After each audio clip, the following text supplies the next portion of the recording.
ঝুড়ি ভরে পুঁইশাক তুলে নিয়ে এসেছিলেন মনের আনন্দে, কারণ তিনি জানতেন বাবা মেয়েকে দিয়ে যাওয়ার সময় মিষ্টি, কাপড় আরো অনেক কিছুর সঙ্গে দিয়ে গিয়েছেন দুটো বড় ইলিশ। মাথার ওপর রাজপ্রাসাদের মতো ছাদ দেখলেন, এত বড় বাড়ি দেখলেন, এত লোক, সবাই যেন মাথা নিচু করে সামনের দিকে ছুটছে। নতুন বউকে নিয়ে যাওয়ার জন্য শ্বশুর বাড়ি থেকে কাউকে আসতে দেখেননি তিনি। বাবা একটু কুণ্ঠা নিয়ে জানতে চেয়েছিল, বাবা রতন, তোমার বাড়ির থেকে এগুলো আমাদের গল্পের সুতো, ইন্দুবালার ভাষায় বলতে গেলে রোদে ধোয়ানো কাসুন্দি। যত তাপ পাবে, বৃষ্টি পাবে, নিজের মৌতাতে মজতে থাকবে যতনে।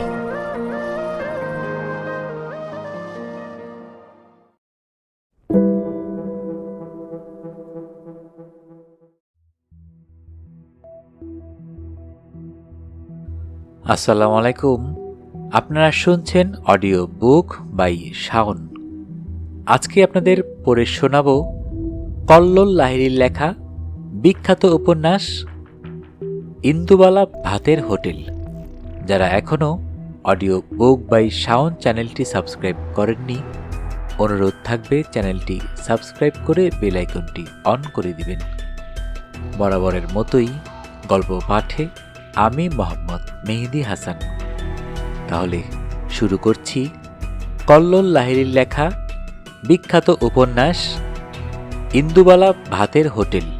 আজকে শুনবেন উপন্যাসটির দ্বিতীয় পর্ব।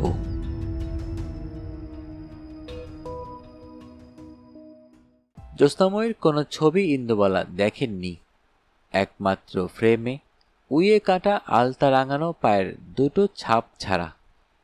ঠাম্মা সেখানেই চন্দন দিত, সন্ধে দেখাতো। তার শাশুড়ি শিখিয়ে দিয়েছিল নাকি এইসব। আর মাঝে মাঝে সেই লোহার কড়াই সিন্দুক থেকে বেরোলে গল্প হতো জ্যোৎস্নাময়ীর।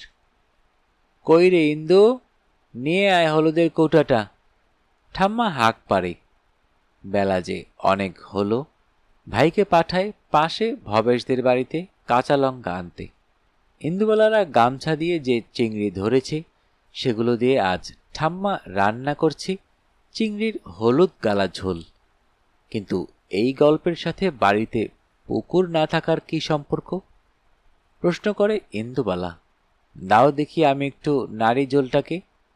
ইন্দুবালা ঠাম্মার হাত থেকে খুন্তিটা নিয়ে নাড়তে থাকে এদিক থেকে ওদিকে ঝোলটাকে। চিংড়িগুলো সেই হলুদ ছোপা ঝোলে কেমন যেন ডুব সাঁতার দিতে দিতে ভেসে ওঠে। ওই দেখো না, শেফালিরা কি সুন্দর বাড়ির পুকুরেই জারিয়ে রাখে মশারির জালে চিংড়িগুলো। মনিরুল তো আরও বুদ্ধি করে পাটকাঠি দিয়ে সরজাল করে। অল্প অল্প করে পুকুরের মধ্যেই জমায় মাছগুলো। তারপর একদিন চিংড়ি খাওয়ার উৎসব হয়। আর তুমি কিনা মাটির হাঁড়িতে জারিয়ে রাখতে বলো চিংড়িগুলোকে। ওইটুকু হাঁড়িতে আর কতটুকুই বা ধরে। একদম ভালো লাগে না ইন্দুবালার। বসদের মতো যদি তাদেরও একটা পুকুর থাকতো, নয়তো শেফালিদের মতো অন্তত একটা ডোবা, কি মজাই হতো তাহলে। টকবক করে ফুটতে থাকা ঝোলে আরও দুটো লঙ্কা দিয়ে ঢাকনা দেয় ঠাম্মা। পুকুর নেই বলে তার নাতনির বড় দুঃখ। তারও যে ভয় ছিল না তেমনটা তো নয়। পুকুর হলো গেরস্থের লক্ষ্মী। মাছটা, শাকটা, জলটা তা থেকে যেমন পাওয়া যায় ঠিক তেমনি চাপড়া ষষ্ঠীতে কাঁঠাল পাতায় সিন্নি ভাসাতে, ইতু পুজোয় ঘট বিসর্জন দিতে, বাস্তু পুজোয় জল পুজো করতে, বিয়েতে জল সইতে একটা নিজের পুকুর থাকবে না তাও কি করে হয়? কিন্তু ওই যে অদৃষ্ট। যাও, তোমার কাছে আর কোনো গল্প শুনব না, চিৎকার করে ইন্দুবালা। তার ভাইও ঠাম্মার আঁচল ধরে বলে, দিদি কাঁদছে ঠাম্মা, বলো না পুকুরের গল্পটা। জ্যোৎস্নাময়ীও কাঁদত সারাক্ষণ। এই নদীনালার বর্ষাকালে সংসার পাততে এসে চোখের জলে নাকের জলে হচ্ছিল সে। নবদ্বীপে ছিল বাবার পাকা বাড়ি, লোহার ঘেরানো সিঁড়ি। আর খুলনার অজগা কোলাপোতাতে শ্বশুরের মাটির বাড়ি, মাটির দাওয়া। উঠোন ভর্তি পাশের বাড়ির পুকুরের জল, সাপে কামড়ানোর মতো সব ভয়ঙ্কর গল্প।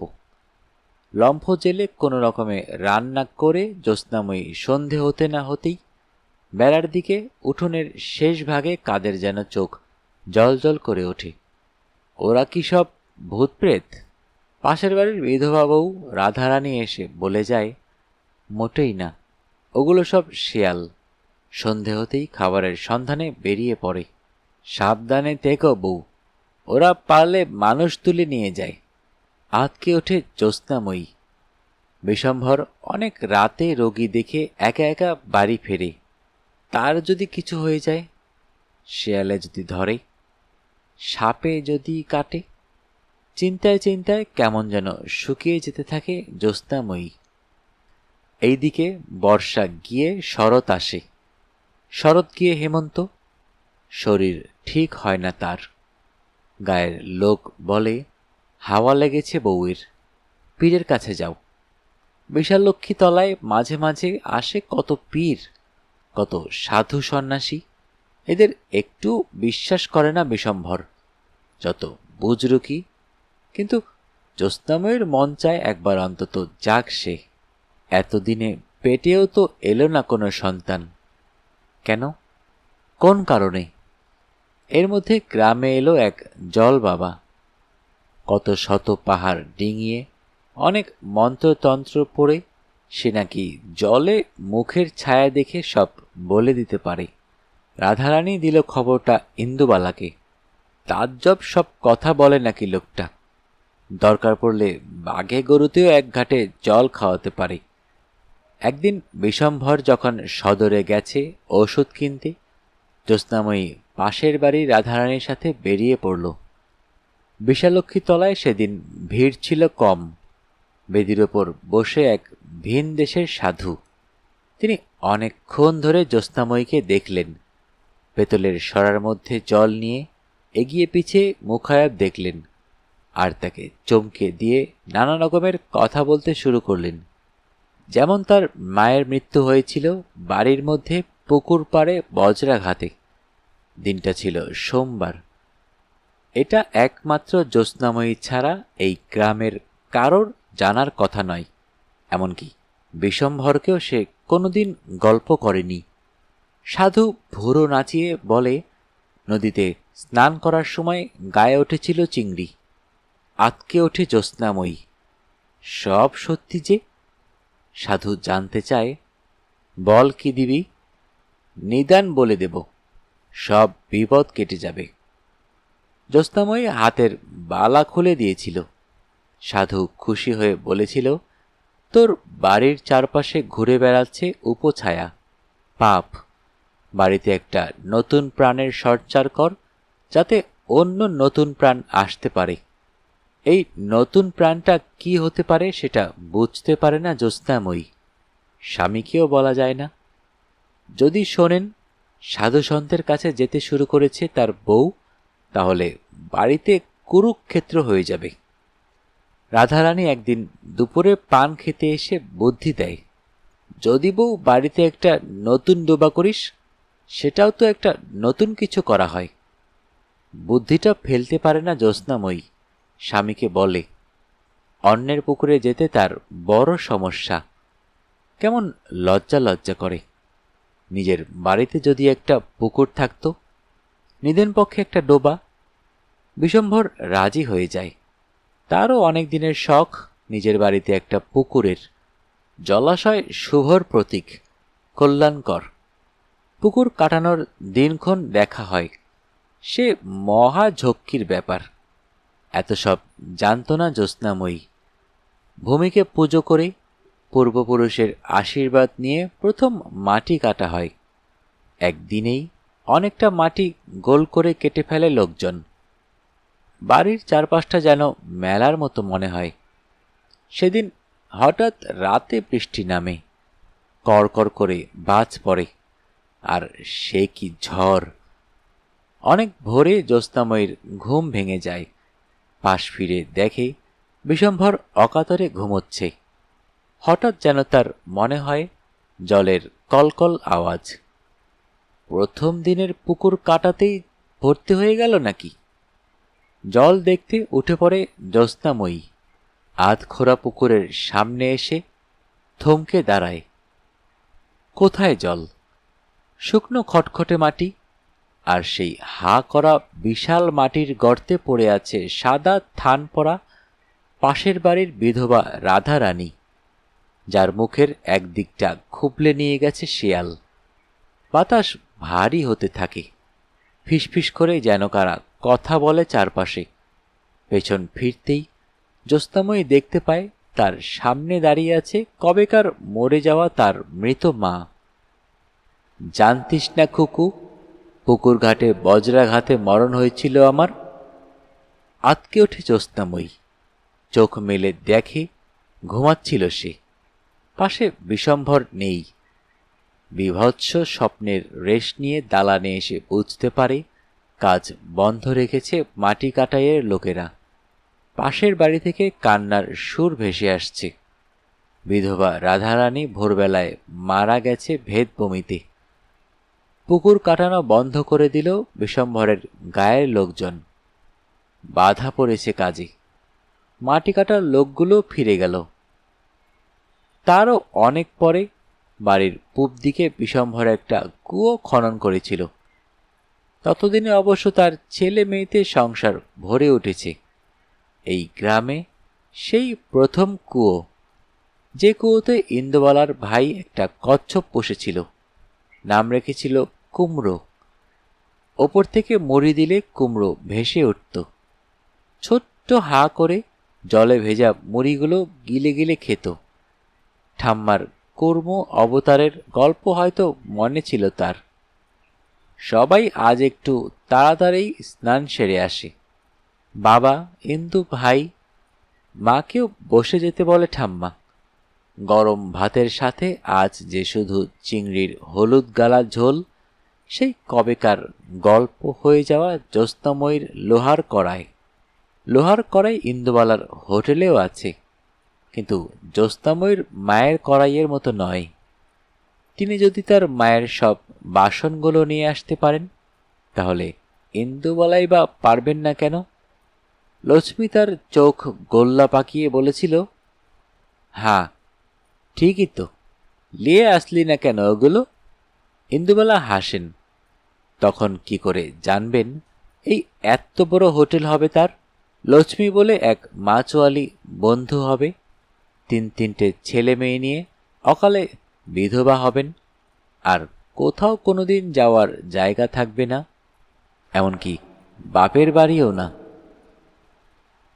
থম মেরে বসে থাকেন ইন্দুবালা। কিন্তু আজ লক্ষ্মীও বা কোথায়? কেউ কোথাও নেই। আর যখনই মনে হয় কেউ নেই, তখন যেন আর শরীর চলে না ইন্দুবালার। কিন্তু ইন্দুবালার ওপরওয়ালা একজন আছেন। তিনি বাতাসের সাথে ভেসে ভেসে বেড়ান। গরম তেলের ওপর কালো জিরের ফোড়ন পড়তেই চরবর করে ওঠেন তিনি। রান্নার নানা রকমের সুবাস পাঠিয়ে লোক জড়ো করেন। ইন্দুবালার তখন আর একা থাকা হয় না। কিংসুক হোস্টেল উজিয়ে ছেলেমেয়ের দলকে তো নিয়ে এসেছেই। চিংড়ি মাছের হলুদ গালা ঝোল খেতে সেই কত দূর থেকে ডাক্তার হোস্টেলের ছেলে মেয়েগুলো এসেছে। তাদের মধ্যে কলমি শাক বিক্রি করা বউটাও ছিল। কাসুন্দি দিয়ে কলমি শাক মাখার সময় ইন্দুবালা তার চোখে জল দেখেছেন। আহা, ওরও বড় পুকুরের শখ ছিল গো, ঠিক ইন্দুবালার মতোই। ওর যেন একটা বড় পুকুর হয়, এই মনস্কামনা করার সাথে সাথেই মেঘ ডেকে উঠল। মুষলধারায় বৃষ্টি নামল। রেডিওতে এক ছোকরা জকি দুগলি গান শুনিয়ে বললে, অবশেষে বর্ষা নামল শহরে। ইন্দুবালা বিকেলের উঠোনে ঠায় দাঁড়িয়ে বৃষ্টিতে ভিজলেন। মনে হলো তার সাথে যেন ভিজছে গ্রামের ভিটেখানাও, ভিজছে পুইয়ের মাচা, ডালিম গাছ, গন্ধরাজ লেবু, কালনার আতা, নারকেল গাছে জড়িয়ে ওঠা চুই ঝাল। এখনো সেখানে জল থই থই করে কিনা কে জানে। গামছা দিয়ে কেউ কি আর চিংড়ি মাছ ধরে? তার হলুদ গালা ঝোল হয়?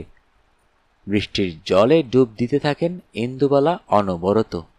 মনে মনে প্রার্থনা করেন, এই ডুবের যেন শেষ না হয় ঠাকুর, কোনো দিন শেষ না হয়। ধনঞ্জয় বাজার থেকে এনেছে গোটা 10 নারকেল, কিলোটাক খোয়া ক্ষীর, চিনি, ছোট এলাচ আনতে ভুলে গেছে। যত বয়স বাড়ছে ধনঞ্জয়ের, ভুল হচ্ছে তত। এই নিয়ে সকালে ইন্দুবালার সাথে কথা কাটাকাটি হয়েছে, ছোটখাটো ঝগড়াও। পুজো এলেই ইন্দুবালার মন ভালো থাকে না, কেমন যেন খিটখিটে হয়ে যায়। পই পই করে ধনঞ্জয় বলেছিল, মেয়ে ডাকছে এত দূরে, মেয়ে ডাকছে এত করে, ঘুরে এসো। ইন্দুবালার ছোট মেয়ে থাকে ব্যাঙ্গালোরেই। এবছরেই তাদের সেখানকার পাঠ উঠবে, জামাই চলে যাবে ইউক্রেনে। মেয়ে তার ছেলেপুলে নিয়ে এসে উঠবে দিল্লি, শ্বশুর বাড়িতে, তারপর সেখান থেকে সোজা স্বামীর কাছে। তাই ওরা বারবার বলছিল একবার আসতে, একটু থেকে যেতে তাদের সংসারে। কিন্তু ইন্দুবালা ছেনমিত্তির লেনের এই বাড়িটা ছেড়ে কোথাও কোনোদিন যাননি। তার যাওয়ার জায়গাও ছিল না। চিলেকোঠার ছাদ থেকে বাড়ির পেছনের বাগান, হোটেলের রান্নাঘর, খাবার ঘর, রাস্তার ওপারে কাশির মুদির দোকান, বড়জোর সকালের রেল লাইনের পাশের বাজার, এইটুকু ভৌগোলিক আলো ছায়ার মধ্যে ইন্দুবালা নিজেকে আষ্টে পৃষ্ঠে বেঁধে রেখেছিলেন। কেন রেখেছিলেন? বাইরে যেতে ভয় করত কি তার? মোটেই না। ফুরসত পেতেন না অন্য কোথাও যাওয়ার। প্রাপ্ত বয়স না হওয়া পর্যন্ত ছেলে মেয়েদেরও কোথাও যেতে দেননি তিনি। আগলে রেখেছিলেন কঠিন কঠোর শাসনে। কারণ তিনি জানতেন এই মল্লিক বাড়ির রক্ত খারাপ। একটু আলগা দিয়েছ কি সবাই মাস্টার রতনলাল মল্লিক তৈরি হবে। ইন্দুবালা তাই তাদের কবেকার খুলনার বাড়িতে বসা দাদুর টোলটাকে ওপরের ঘরে গড়ে তুলেছিলেন নিজের মতো করে। ছোট ছোট বাচ্চাগুলোকে নিয়ে এক পূব বাংলার বিধবা যখন হোটেল চালাচ্ছে, তখন তার বাড়ি থেকে ভেসে আসছে কচি গলায় পড়ার আওয়াজ। ছোট্ট মেয়ে রোদ্দুরে দেয় বেগনি রঙের শাড়ি, চেয়ে চেয়ে চুপ করে রই, তেপান্তরের পার বুঝি ওই। বড় ছেলে হারিকেনের আলোয় পড়ছে সহজ পাঠ, মেজ ছেলে স্লেটে লিখছে অ আ ক খ, ছোট মেয়ে কাঁথায় শুয়ে ঘুমোচ্ছে অকাতরে।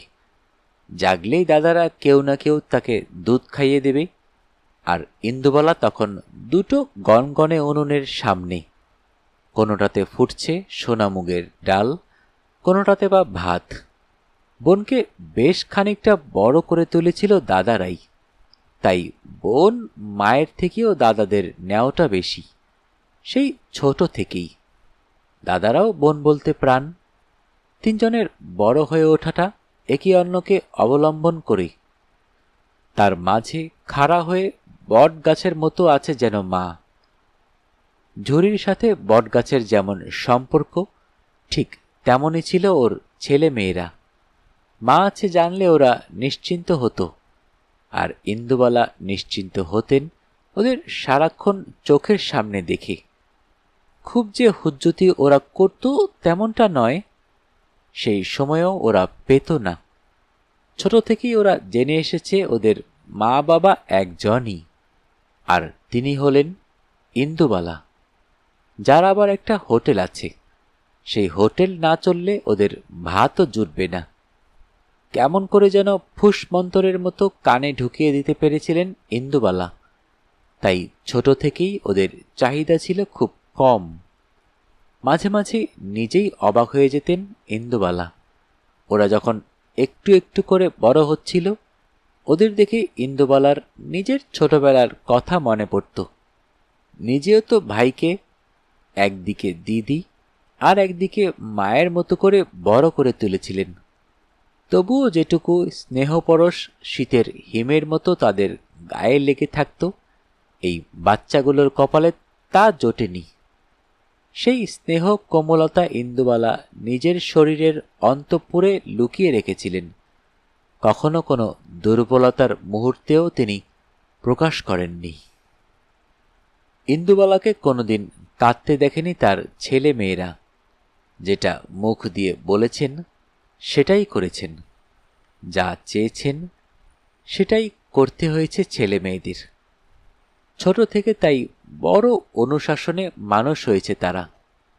পান থেকে চুন খসার জো ছিল না। নিয়মিত স্কুলে গিয়ে খোঁজখবর নিতেন ইন্দুবালা। বাড়িতে রেখেছিলেন পড়ানোর জন্য মাস্টার। ছেনমিত্তির লেনে পূব দিকে যে স্কুলটা আছে সেটা নাকি সরকারি। ওখানে টাকা পয়সা তো লাগেই না, তার উপরে আবার দুপুরবেলা চাড্ডি খেতে দেয়। ওই স্কুলের এক অঙ্কের স্যার মাঝে মাঝেই ইন্দুবালার হোটেলে ভাত খেতে আসতেন। ইন্দুবালা তার কাছ থেকে সব নিয়ম নীতি শুনে স্কুলে চলে গিয়েছিলেন নিজেই। 2 ছেলেকে সেই স্কুলে ভর্তি করিয়েছিলেন।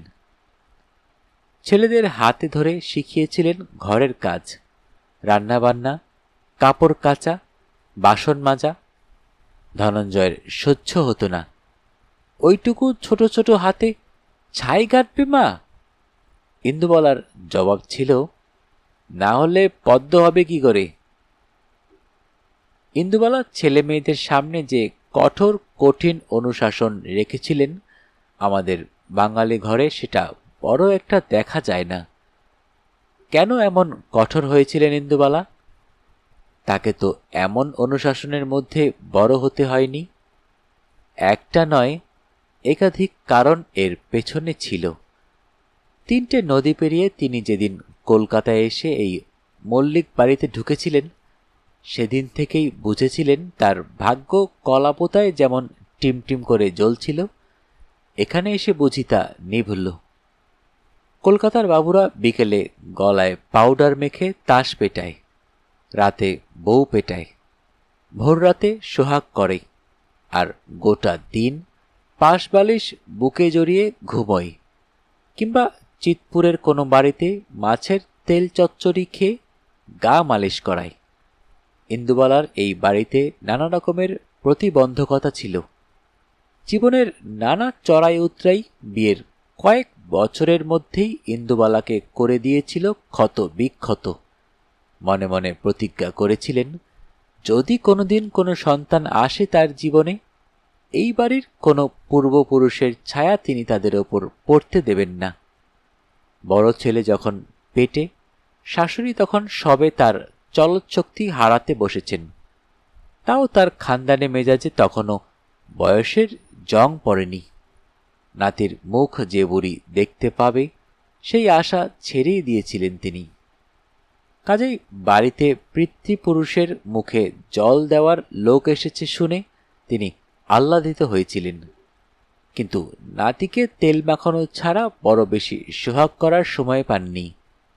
মেজ ছেলে যখন হলো, শাশুড়ি বিছানা নিলেন, আর ছোট মেয়েকে দেখে যাওয়ার অবকাশ তার হয়নি। যে বাড়িতে মা ষষ্ঠী বিরূপ বলে দোজবরে ছেলের আবার বিয়ে দিয়েছিলেন, সেই বাড়ির উঠোন জোড়া বাচ্চাদের কলকাকলি তার শুনে যাওয়ার সৌভাগ্য হয়নি।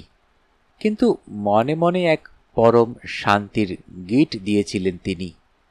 এক গোষ্ঠী ঘটির মাঝে এক বাঙ্গাল মেয়েকে নিয়ে আসার দূরদর্শিতার বাহবা দিতে দিতে বুড়ি চোখ বুজেছিলেন। মাস্টার রতনলাল মল্লিক পরলোকে গিয়েছিলেন তারও কিছুদিন পরে। ইন্দুবালা নিজে হাতে মুখাগ্নি থেকে শুরু করে শ্রাদ্ধ শান্তি তো করেছিলেনই, এমনকি এখনো পর্যন্ত প্রত্যেক মহালয়ায় বাড়িতে পুরোহিত ডেকে বাপের বাড়ি আর শ্বশুর বাড়ির লোকদের জলের ব্যবস্থা করেন। নিজে দিতে পারেন না বলে পুরোহিতকে দিয়ে দেওয়ান। ছেলে মেয়েদের সেই দিকে ঘেঁষতে দেন না একটুও, বড় হলেও না। এই নিয়ে তাদের অনেক প্রশ্ন ছিল।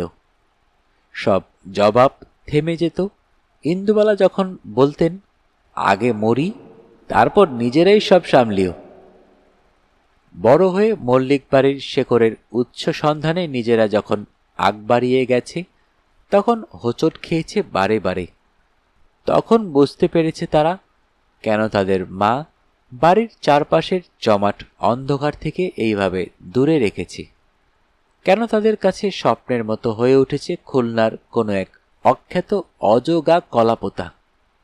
বাবার থেকে তারা না দেখা মামার বাড়ির গ্রামটাকে যেন বেশি করে চেনে। মাস্টার রতনলাল মল্লিক তাদের কাছে বাবা হিসেবে কাগজে কলমে পরিচয় ছাড়া আর কিছুই না। মাঝে মাঝে ঝোড়ো হাওয়ার মতো কোনো কোনো বদ দূর সম্পর্কের শ্বশুরবাড়ির আত্মীয় এসে সম্পত্তি বাগাতে চেষ্টা করেছে, ছেলে মেয়েদের উস্কিয়ে দিয়েছে। ইন্দুবালা নিজে সেই সব ফাটল মেরামতি করেছেন। এখানে এইগুলো হয়তো বিস্তারে বলা যেতে পারত, তাহলে আর 5টা ঘরের কুটকচালির মতো হতো ব্যাপারটা। লাউয়ের খোসায় পোস্ত দিয়ে ভাজার স্বাদটা আর থাকতো না, গরম ভাতও হয়ে যেত জিরোনো। ছোট বাচ্চারা এই ছেনমিত্তির লেন ছেড়ে বেরোয়নি খুব একটা। বাবা বাছা করে আদর করেনি তাদের কেউ। মামার বাড়ি থেকে আসেনি তাদের জন্য কোনোদিন পুজোর জামা, কিংবা বাবার দিকের কোনো কুটুম পয়লা বৈশাখে পাঠায়নি মিষ্টির হাড়ি। অথচ তারা জানত খুলনা বলে একটা জায়গা আছে, সেই বাড়িতে একটা তুলসী মঞ্চ আছে, কপোতাক্ষ নদীর পাড়ে আছে মায়ের স্কুল। একটা নতুন রাষ্ট্রের স্বপ্ন বুকে নিয়ে বাংলা ভাষার জন্য তাদের মামা দিদা সবাই শহীদ হয়েছে। তাদের মা শহীদ পরিবারের মেয়ে। আদর আহ্লাদে ইন্দুবালা বড় করেননি ছেলে মেয়েদের ঠিকই, তাই বলে ভালোবাসা ছিল না বললে কতকের পাপ বাড়বে। ইন্দুবালার ভালোবাসা সেই ছোট্ট থেকে ছেলে মেয়েরা বুঝে গিয়েছিল অন্যরকম ভাবে। তাদের জন্য বড় বড় বয়ামে, কাচের শিশিতে, অ্যালুমিনিয়ামের কৌটায় ইন্দুবালা যত্ন করে কত কিছু যে খাবার করে রাখতেন। কোনোটাতে নাড়ু, কোনোটাতে মুড়ির মোয়া, চিড়ে ভাজা, কুচি নিমকি, গজা, আরও কত কি যে আজ তা নিজেও মনে করতে পারেন না। বড় ছেলে যেবার কলেজের পরীক্ষা দিল সেবার নিজে গিয়ে কালীঘাটের মায়ের কাছে পুজো দিয়ে এসেছিলেন। বলে এসেছিলেন কোনোদিন নিজের জন্য তিনি কিছু চাননি, কিন্তু ওকে দাঁড়াবার জায়গাটুকু করে দিও মা। ছেলে ভালোভাবে পাশ করেছিল, শুধু তাই নয়, ভালো একটা কলেজে পড়তেও গিয়েছিল সে। ইন্দুবালা জানতেন একটাকে দাঁড় করাতে পারলে বাকিগুলো ঝপঝপ করে দাঁড়িয়ে পড়বে। তাই হয়েও ছিল। বড় ছেলে প্রথম চাকরির মাইনেটা মাকে দিতে এলে ইন্দুবালা খুশি হয়েছিলেন মনে মনে, কিন্তু মুখে কিছু প্রকাশ করেননি। টাকা তো তিনি নেননি, বরং ছেলের বিয়ে দিয়ে আলাদা করে দিয়েছিলেন। বাকি দুটো কথা শোনাতে এলে ইন্দুবালা তাদের মুখের ওপর সোজা সাপটা বলে দিয়েছিলেন, নিজের পায়ে দাঁড়িয়ে এবার নিজেদের পথ দেখতে হবে। তার চারপাশের থেকে ভিড় বাড়ানো বরদাস্ত করবেন না তিনি। বড় রুক্ষ মনে হয়েছিল সেদিন কি ইন্দুবালাকে? তা তো হয়েছিলই, কিন্তু তিনি জানতেন প্রথম থেকে দূরে না সরালে আর কোনো দিনই যে ওরা নিজেদের গুছিয়ে উঠতে পারবে না, নিজের সংসার হবে না, মাথা গোজার জায়গাও। আস্তে আস্তে বাড়ি ফাঁকা হয়ে গেল ইন্দুবালার। জীবনটা তো তারও অনেক দিন আগেই ফাঁকা হয়ে গিয়েছিল তার। ধনঞ্জয় সাপ সাপান্ত করল, কেমন মা তুমি? ছেলে মেয়েদের দূর করে দিলে, মরার সময় জল পাবে না দেখে নিও।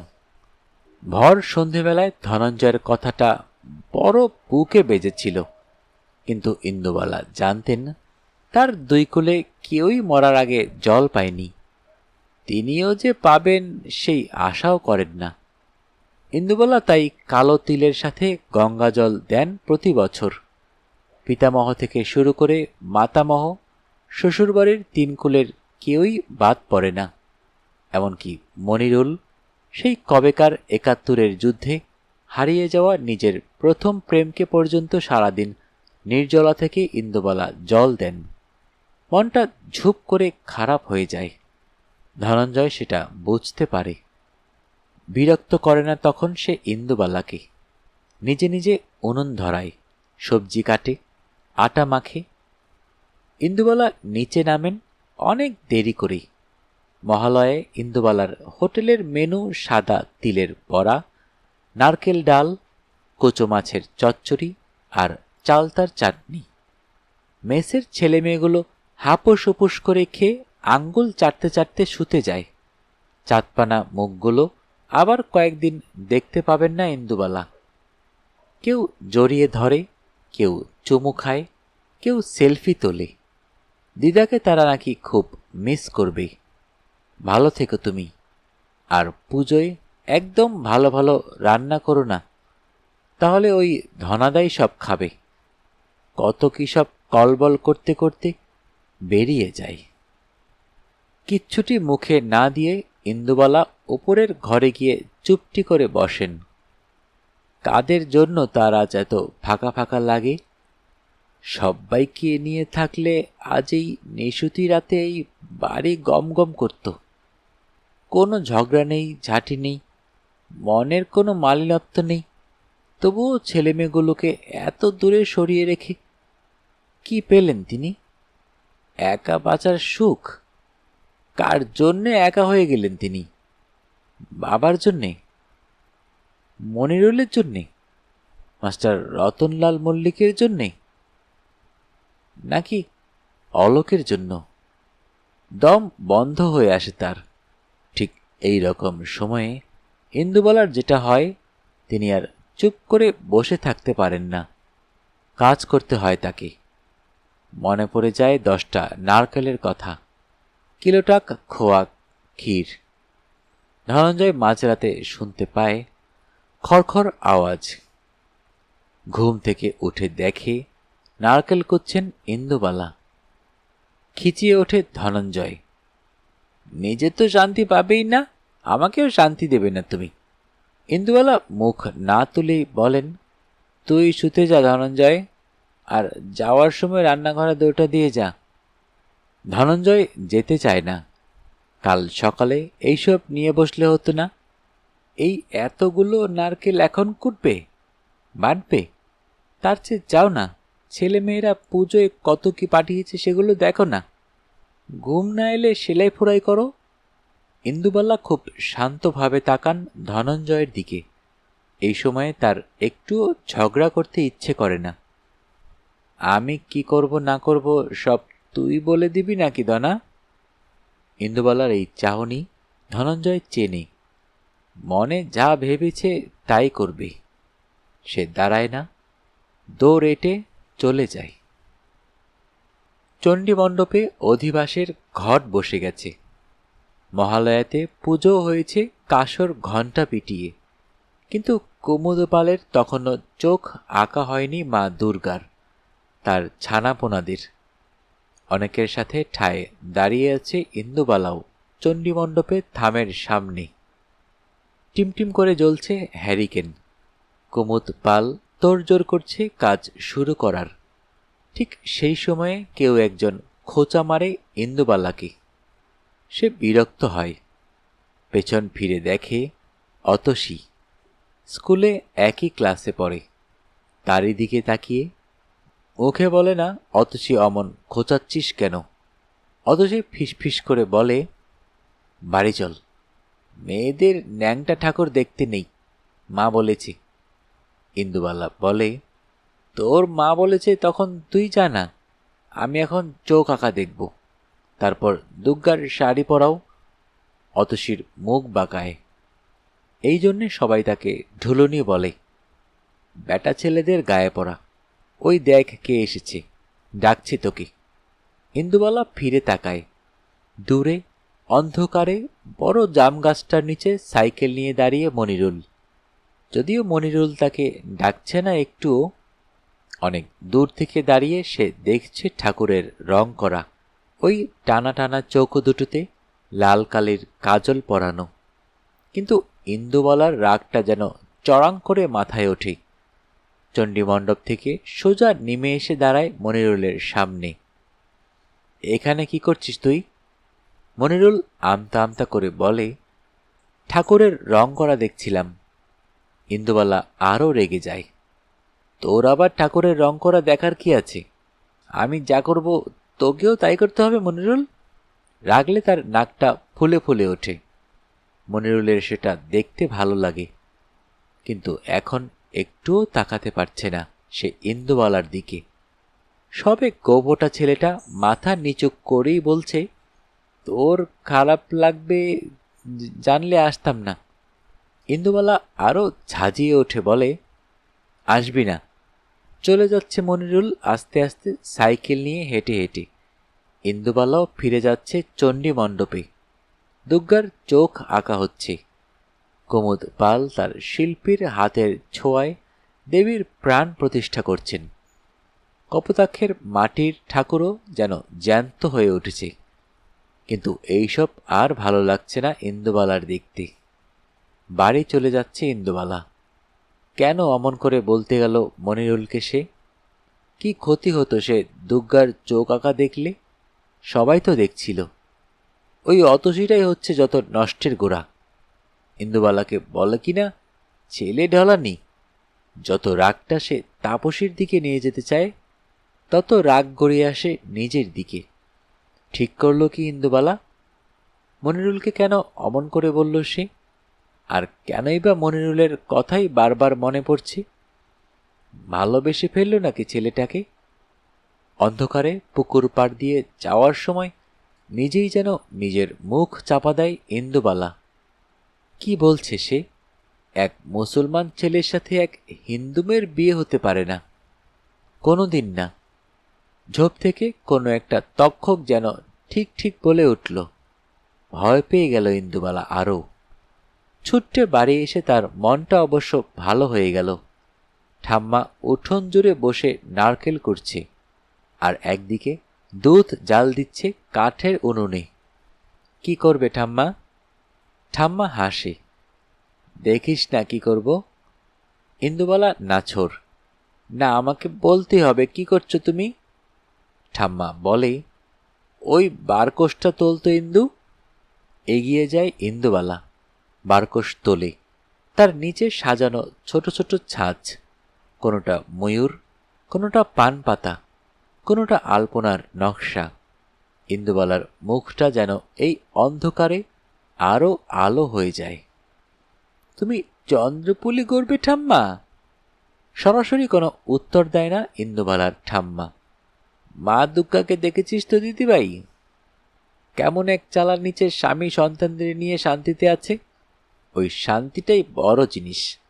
ওটা না থাকলে জীবনে কিছুই থাকবে না। ইন্দুবালা নড়ে চড়ে বসে। অশান্তির কি হলো ঠাম্মা?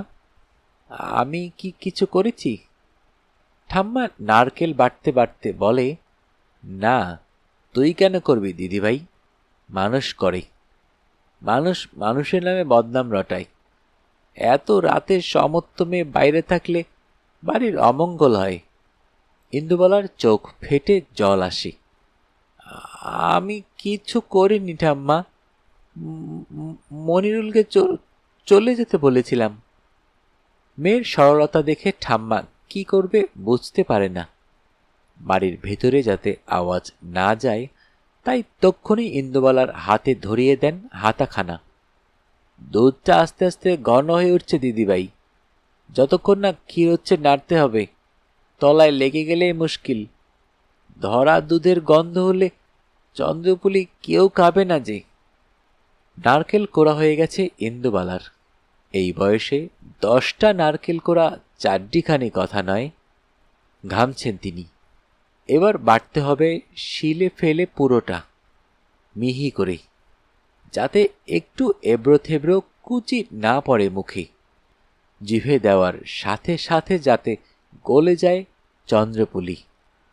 দিনের বেলা হলে ধনঞ্জয় জোর করে মিক্সিতে বাটতে বলতো, কিন্তু ইন্দুবালা জানেন প্রাচীন এক শিলায় নারকেল বাটা আর যন্ত্রে বাটার মধ্যে অনেক তফাৎ থাকে। পাথরের ওই স্বাদটা কি 3টে স্টেনলেস স্টিলের ব্লেড দিতে পারে? কখনোই না। ইন্দুবালা তার শ্বশুরবাড়ির সেই কবেকার ভারী শিলখানা পাতেন, বাটতে বসেন। আর ওইদিকে তখন কবেকার যুগ এফাল ওফাল করে সিঁড়ি দিয়ে নেমে আসে বড় ছেলে, মেজ ছেলে, আর তার কোলে আবার ছোট্ট মেয়েটা। আমরাও খাবো মা, ইন্দুবালা বলেন। আগে হোক, তারপর খেও। এখন ঘুমিয়ে পড়ো, যাও। কিন্তু কেউ যেতে চায় না। তিনজনেই ড্যাব ড্যাব করে তাকিয়ে থাকে ইন্দুবালার দিকে। ইন্দুবালা বুঝতে পারে এরা এখান থেকে কেউ নড়বে না। মায়ের জেদ আর ধৈর্য দুটোই তারা পেয়েছে। বড় ছেলেকে উনুনে দুধটা নাড়তে দিয়ে ছোট ছেলেকে এলাচ ছাড়াতে বলেন। মেয়েটা কোলে ঢুললেও বারবার জেগে উঠছে। মেজুর দিকে তাকিয়ে দাদা বলছে। ও বাবা বলতে শেখেনি, কারণ বাবাকে ওর মনেই নেই। এই বাড়িতে বাবা বলে কেউ কাউকে ডাকে না, তাই ওই শব্দটা আপাতত ওর জীবন থেকে উধাও। দুধ উথলে ওঠার হলে বড় ছেলে ফু দেয়। ইন্দুবালা বকেন, ওইভাবে মুখের হাওয়া দিতে আছে, ঠাকুর খাবে না? মেজো এলাচ ছাড়াতে ছাড়াতে বলে, তাহলে আমরা কখন খাবো মা? মেয়েটা কোল থেকে মা মা বলে ওঠে। ইন্দুবালা নারকেল বেটে চলেন। রাত বাড়তে থাকে। ঘন দুধ ক্ষীর হলে তার মধ্যে ওই নারকেল বাটা চিনি দিয়ে ভালো করে নাড়তে থাকেন, যতক্ষণ না মণ্ডটা শক্ত হয়। ছেলে দুটো ততক্ষণে বসে থাকে। রান্নাঘরের দেওয়ালে ঠেস দিয়ে ঢোলে। মেয়েটা ঘুমের মধ্যে কাদা। ছোট ছোট ছাঁচে পুরগুলো পড়েন ইন্দুবালা। বড় কাঁসার থালায় ভর্তি হতে থাকে ময়ূর, নকশা কাটা নৌকা, পাপড়ি মেলা ফুল, জলের মধ্যে হাঁস, পদ্মপাতার আলপনা, আরও কত কি। ঘুম থেকে তুলে দেখান দুই ছেলেকে। মেয়েটার তো তখন অত বোঝার বয়স হয়নি। হাঁ করে তাকিয়ে থাকে ছেলে দুটো অবাক হয়ে। আর ইন্দুবালার ঠিক সেই মুহূর্তে কান্না পায়, ভীষণ কান্না পায়।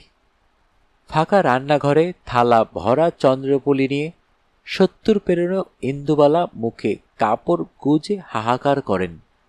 পাছে ধনঞ্জয় শুনতে পায়, ছেলেদের ফোন করে ডাকে। ওরা জেনে যায় ওদের মা সত্যি ওদের কত ভালোবাসে। ইন্দুবালা জানতে দিতে চান না তার এই ভালোবাসা কাউকে। যাদেরই ভালোবাসতে গেছেন তারাই চলে গেছে পৃথিবী ছেড়ে। এটা যে অভিশাপ তার জীবনে। উনি এই বয়সে সন্তান শোক পেতে চান না। ঠাম্মা তাকিয়ে থাকে ফর্সা হয়ে আসা আকাশের দিকে। কাঠের উনুন প্রায় নিভে গেছে। উঠোনখানা ভর্তি হয়ে আছে হাতে গড়া ঠাম্মার চন্দ্রপুলিতে। মেয়ে মানুষের এত কান্না কিসের? বুকে পাথর না বসাতে পারলে মেয়ে মানুষ হয়েছিস কি জন্য তুই? যা, সাজি ভরে শিউলি ফুল তুলে নিয়ে আয় তো দিদিভাই, আর হাতে কয়েকটা চন্দ্রপুলি নিয়ে যা। যাকে ভালো লাগবে তাকে দিস। জীবনে বিলিয়ে দেওয়ার চেয়ে আনন্দ আর কিছুতে নেই রে। ইন্দুবালা শাড়ির আঁচলে বাঁধে চন্দ্রপুলি। সাজি নিয়ে সারা রাত না ঘুমানোর চোখে কন্যে হয়ে ফুল তুলতে। কিন্তু কোন দিকে যাচ্ছে সে? এ তো ভরচাচ পাড়া নয়। বিশালক্ষী তলা পেরিয়ে সে যাচ্ছে মোক্তার পাড়ায়। কেন যাচ্ছে সে? অনেক ভোরে মোক্তার পাড়ার মাঠে শিউলি গাছটার নিচে কে যেন সাদা চাদর মেলে বসে থাকে। সেই চাদরের টুকরোগুলো কুড়িয়ে সাজিতে ভরতে ভালো লাগে ইন্দুবালার। শরতের এই ভোরেও কেমন যেন হেমন্তের হাওয়া দিচ্ছে। শিরশির করছে গা। চারিদিকে ছেঁড়া ছেঁড়া মেঘের মতো কুয়াশা জমাট বেঁধে আছে। থমকে দাঁড়ায় ইন্দুবালা গাছের সামনে এসে। কে ওখানে দাঁড়িয়ে? কে? এগিয়ে আসে মনিরুল। এত ভোরে এখানে কি করছিস? কোনো কথা না বলে চলে যাচ্ছিল মনিরুল, যদিও সে জানত এই গাছের ফুল কুড়োতে আসবেই ইন্দুবালা, তাকে আসতেই হবে। সারা রাত সে তো ঘোরের মধ্যে এঁকেছে ইন্দুবালার চোখ কাজল দিয়ে টানা টানা। ইন্দুবালা ডাকে, মনিরুল। দাঁড়িয়ে পড়ে ছেলেটা। এগিয়ে আসে ইন্দুবালা। মনিরুল বিড়বিড় করে বলে, আমি কিন্তু জানতাম না তুমি এখানে আসবে। আমি তো। ইন্দুবালা হাত চাপা দেয় মনিরুলের ঠোঁটের ওপর। আমাদের ঠাকুর ঘরে নবদ্বীপ থেকে আনা অনেক পুরনো একটা কেষ্ট ঠাকুর আছে। ঠাম্মার শাশুড়ি, তার শাশুড়ির ঠাকুর সেটা। তুই তার মতো চোখ কেন পেলি রে মনিরুল? সারাক্ষণ আমার চোখে ভাসে। শাড়ির খোট খুলে মনিরুলের হাতে ইন্দুবালা ধরিয়ে দেয় সারা রাত তার আর ঠাম্মার মিলে করা চন্দ্রপুলি। ঠাম্মা বলেছিল, যাকে ভালো লাগবে তাকে দিস। আর একটা কথা না বলে, একটাও ফুল না কুড়িয়েই খালি সাজি নিয়ে বাড়ি ফিরে এসেছিল মেয়ে। গায়ে তখন তার ধুম জ্বর। সকালে উঠে ধনঞ্জয় দেখে কাচের বয়ামে ভর্তি করে রাখা আছে চন্দ্রপুলি। ইন্দুবালা তখন কুচো গজা ভাজছেন। ঠিক করে রেখেছেন ওবেলায় লবঙ্গ লতিকা করবেন। ধনঞ্জয় বুঝতে পারে না এটা কি ইন্দুবালার পাগলামো না জেদ। সারা রাত রান্না করে তুমি তো মরবেই, তোমার ছেলেরা আমাকে জেলে দেবে। ইন্দুবালা এগিয়ে আসেন। আহা ধনা, তুই ওইভাবে বলিস না। ছেলে মেয়েগুলো বিজয়ের পরে এসে একটু মিষ্টিমুখ করবি না? ওই যে চাঁদা তুলতে এসেছিল নন্টু পিন্টু, বাজারের লোকগুলো, কালেক্টর অফিসের বাবুরা, এদের একটু দেব না হাতে তুলে? হোটেল যবে থেকে শুরু হয়েছিল সেই বছর পুজো থেকেই বিজয়ের মিষ্টি শুরু করেছিলেন ইন্দুবালা। সেই সময় লক্ষ্মী থাকত, হাতে হাতে করে দিত মাঝে মাঝে। তারপর ছেলেমেয়েরা একটু বড় হলে তারা ঠাকুর দেখার নাম করে কেটে পড়ত যে যার মতো। শুধু ইন্দুবালা থেকে যেতেন। তার সপ্তমী, অষ্টমী, নবমী, দশমী কেটে যেত রান্নাঘরে বিজয়ের মিষ্টি তৈরিতে। তার না ছিল নতুন কাপড় পরা, না ছিল প্যান্ডেলে গিয়ে অঞ্জলি দেওয়া। সেসব তিনি বিয়ের আগে কলাপোতায় কপোতাক্ষ নদীতে বিসর্জন দিয়ে এসেছিলেন বৃষ্টি নামে ঝমঝম করে। সেই বৃষ্টির মধ্যেই ইন্দুবালা ভাতের হোটেলের সামনে এক এক করে গাড়ি এসে দাঁড়ায়। বড় ছেলে আসে, মেজ ছেলে, তাদের বউরা, নাতি নাতনি সবাই প্রণাম করে। মায়ের হাতে তৈরি চন্দ্রপুলি, কুচো গজা, লবঙ্গ লতিকা, নিমকি সবাই পেট পুড়ে খায়, ব্যাগ ভর্তি করে নিয়ে যায়। ওরা সবাই গল্প করে। ইন্দুবালা চুপ করে বসে শোনেন। কোথায় কোন ঠাকুর কত বড় হলো, কে প্রাইজ পেল, তাঁতের সবচেয়ে দামি শাড়িটা পরতে গিয়ে বড় বউয়ের কি হলো, নাতি নাতনিরা কিভাবে পুজো কাটালো, কোথায় কত লোক হলো, অঞ্জলি দিতে গিয়ে পুরোহিত কেমন বাজে করে মন্ত্র পড়ছিল, কোন রেস্টুরেন্টের পুজোর খাবার জঘন্য ছিল। ওরা নিজেদের মধ্যে গল্প করে। ওদের সবার মধ্যে বসে থেকেও ইন্দুবালার কিছু বলার থাকে না। এই তো সবার মধ্যে তিনি যেন নিজে একটা দ্বীপ। সেই দ্বীপে তিনি ছাড়া আর কারো প্রবেশ যেন নিষেধ। ছেলেরাও একবারের জন্যেও জানতে চায় না তাদের মা কোথাও গিয়েছিল কিনা, অঞ্জলি দিয়েছি কিনা। তারা জানে তাদের মায়ের ধর্মকর্ম সব ওই একটি ইন্দুবালা ভাতের হোটেল। ঠাকুরের আপ্তবাক্য, জীবে প্রেম, আর খাওয়া ছাড়া প্রেম আসবে কি করে? অনেক রাতে শুতে এসে প্রতি বছরের মতো এই বছরেও ইন্দুবালা তার হিসেবের খাতা টেনে নেন। একটা সাদা পাতায় লাল কালিতে লেখেন, শুভ বিজয়া। সেটা যে কাকে লেখেন, কেন লেখেন, আজ পর্যন্ত কেউ জানে না। বেলার দিকে একটু ঝিমুনি ধরে ইন্দুবালার। ইদানিং ভাত খেয়ে উঠলে এমনটা হয়। কলকাতার বাতাসে শিরশিরানি খেললে শরীরটা একটু রোদ চায়। কিন্তু সেই ফুসরত কি ইন্দুবালার আছে? তার হোটেলে আসা মানুষগুলো তো সবে ভাত খেয়ে যে যার কাজে গেছে। দুপুরের পরন্ত রোদে তার একটা হিসেব রাখার আছে। কজন খেলো, কজন এলো না, কারা আবার ওবেলা আসবে, কাদের বাড়িতে পাঠাতে হলো, কাদের শুধু ঘন্ট আর পোস্তর বড়া অর্ডার হলো, কতটা বাঁচল, কতটা না। এইসব বিস্তারিত লেখালেখির একটা খাতা ইন্দুবালার আছে, সেই ৭১ সন থেকে। এটা যদি হিসেবের খাতা হতো তাহলে কিছু বলার ছিল না, কিন্তু এখানে টাকার অঙ্কে কিছু মেলানো থাকে না, যা থাকে তাতে আরও নানান কিছু যোগ হয়। এত পুরনো এক জাবদা খাতা এতদিনে শেষ হয়ে যাবারই কথা, কিন্তু হয়নি। তার কারণ বছর বছর ইন্দুবালা সেই খাতার সঙ্গে আবার পাতা জোড়েন। মোড়ের মাথায় গণেশ বাইন্ডিং থেকে হারান আসত। পয়লা বৈশাখের আগের দিন সেই খাতায় বড় সূচ ঢুকিয়ে ফুটো করে জোড়া হতো পাতা, সেলাই করে আবার খাতার গায়ে জামা করে দিতেন ইন্দুবালা। সেই নতুন জামা আবার পরের বছরে পাল্টে যেত। গেলবার হারান চোখ বোঝার পর তার ছেলে শিব আসে। ইন্দুবালা নিজে সেই খাতা নাড়াচাড়া করতে পারেন না এখন আর। ওপরের ঘরে টেবিলের ওপরে রাখা থাকে।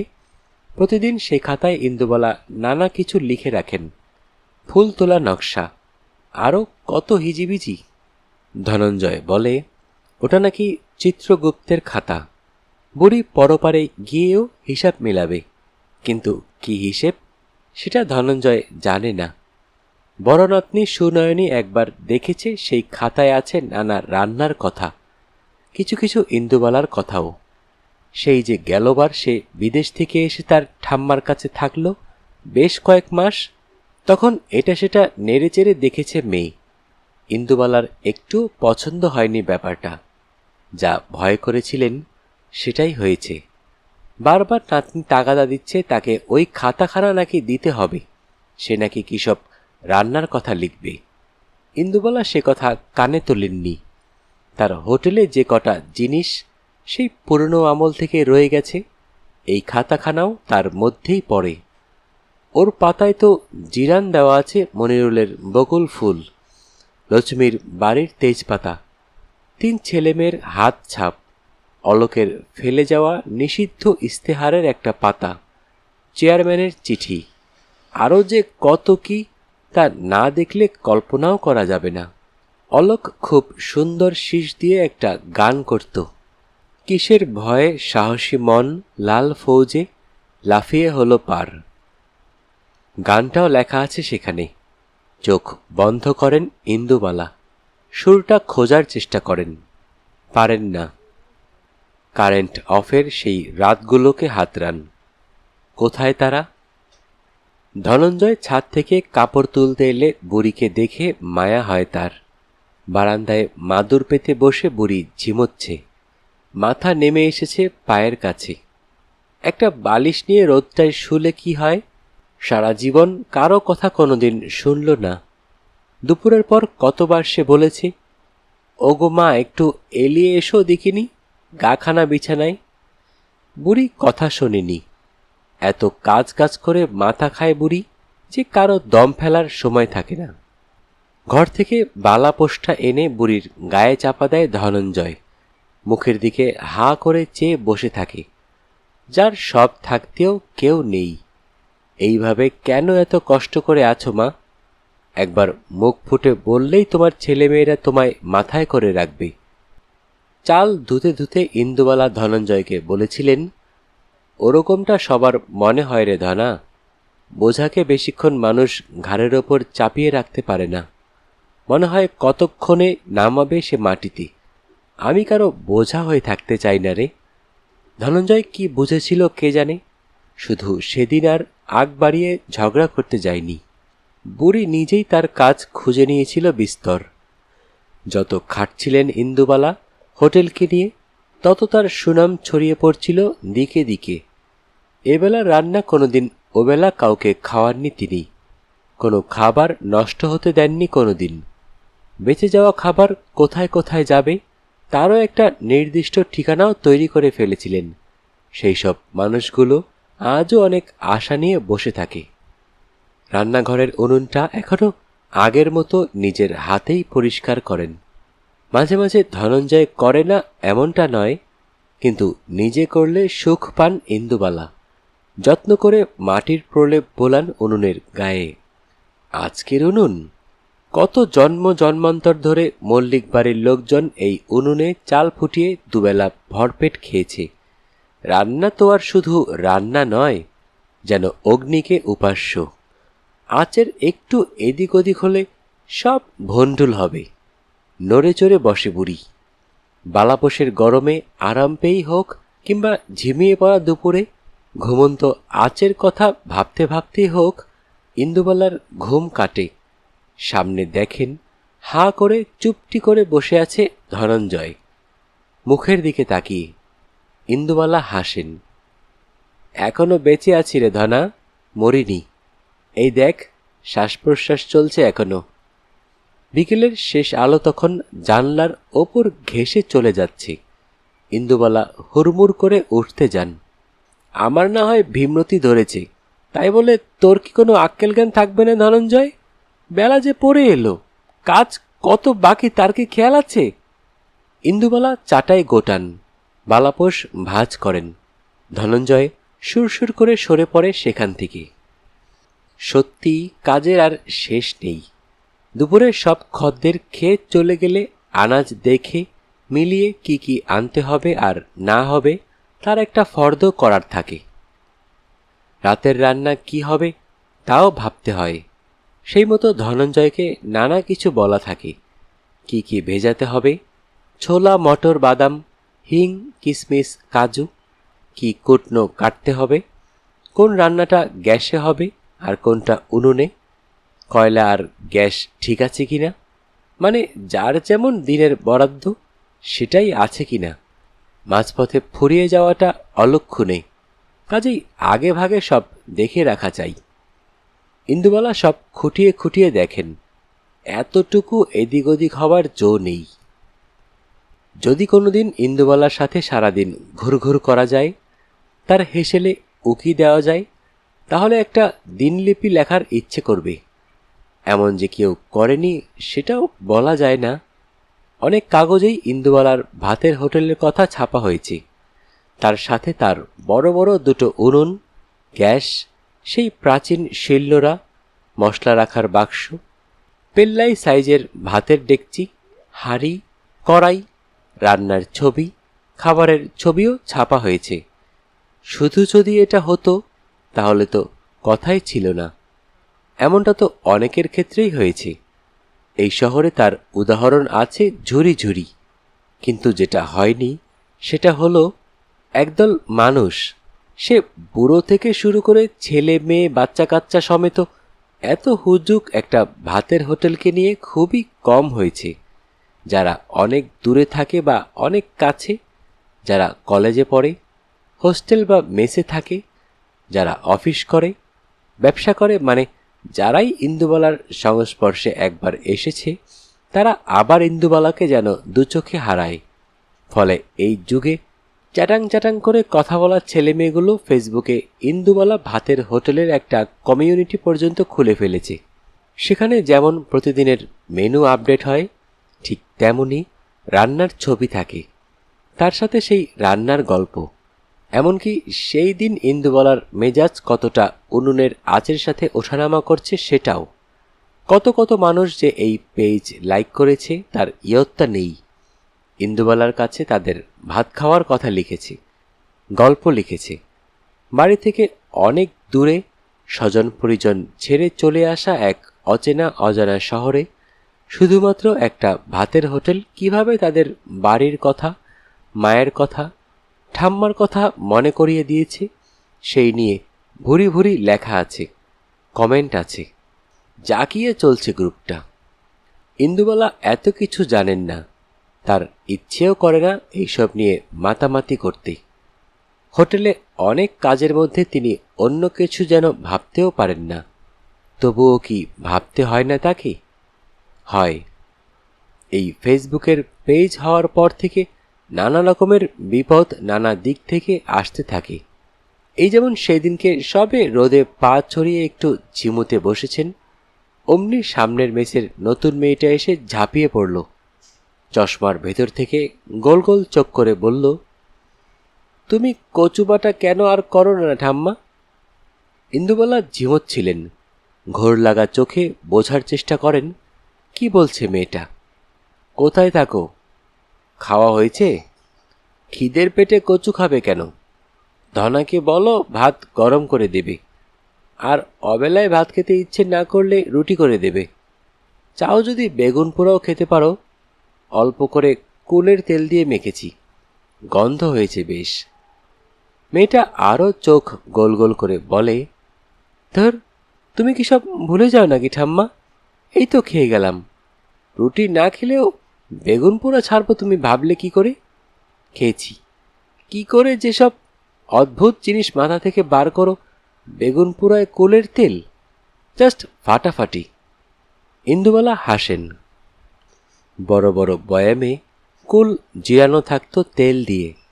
ঠাম্মার যে কত রকমের আচারের আহ্লাদ ছিল, প্রত্যেক ঋতুতে আলাদা আলাদা ফল, তাদের আচার, তার সাথে তেল, সেই তেল আবার রান্নার সাথে মেশানো, সে অনেক ঝক্কি ঝামেলার কাজ।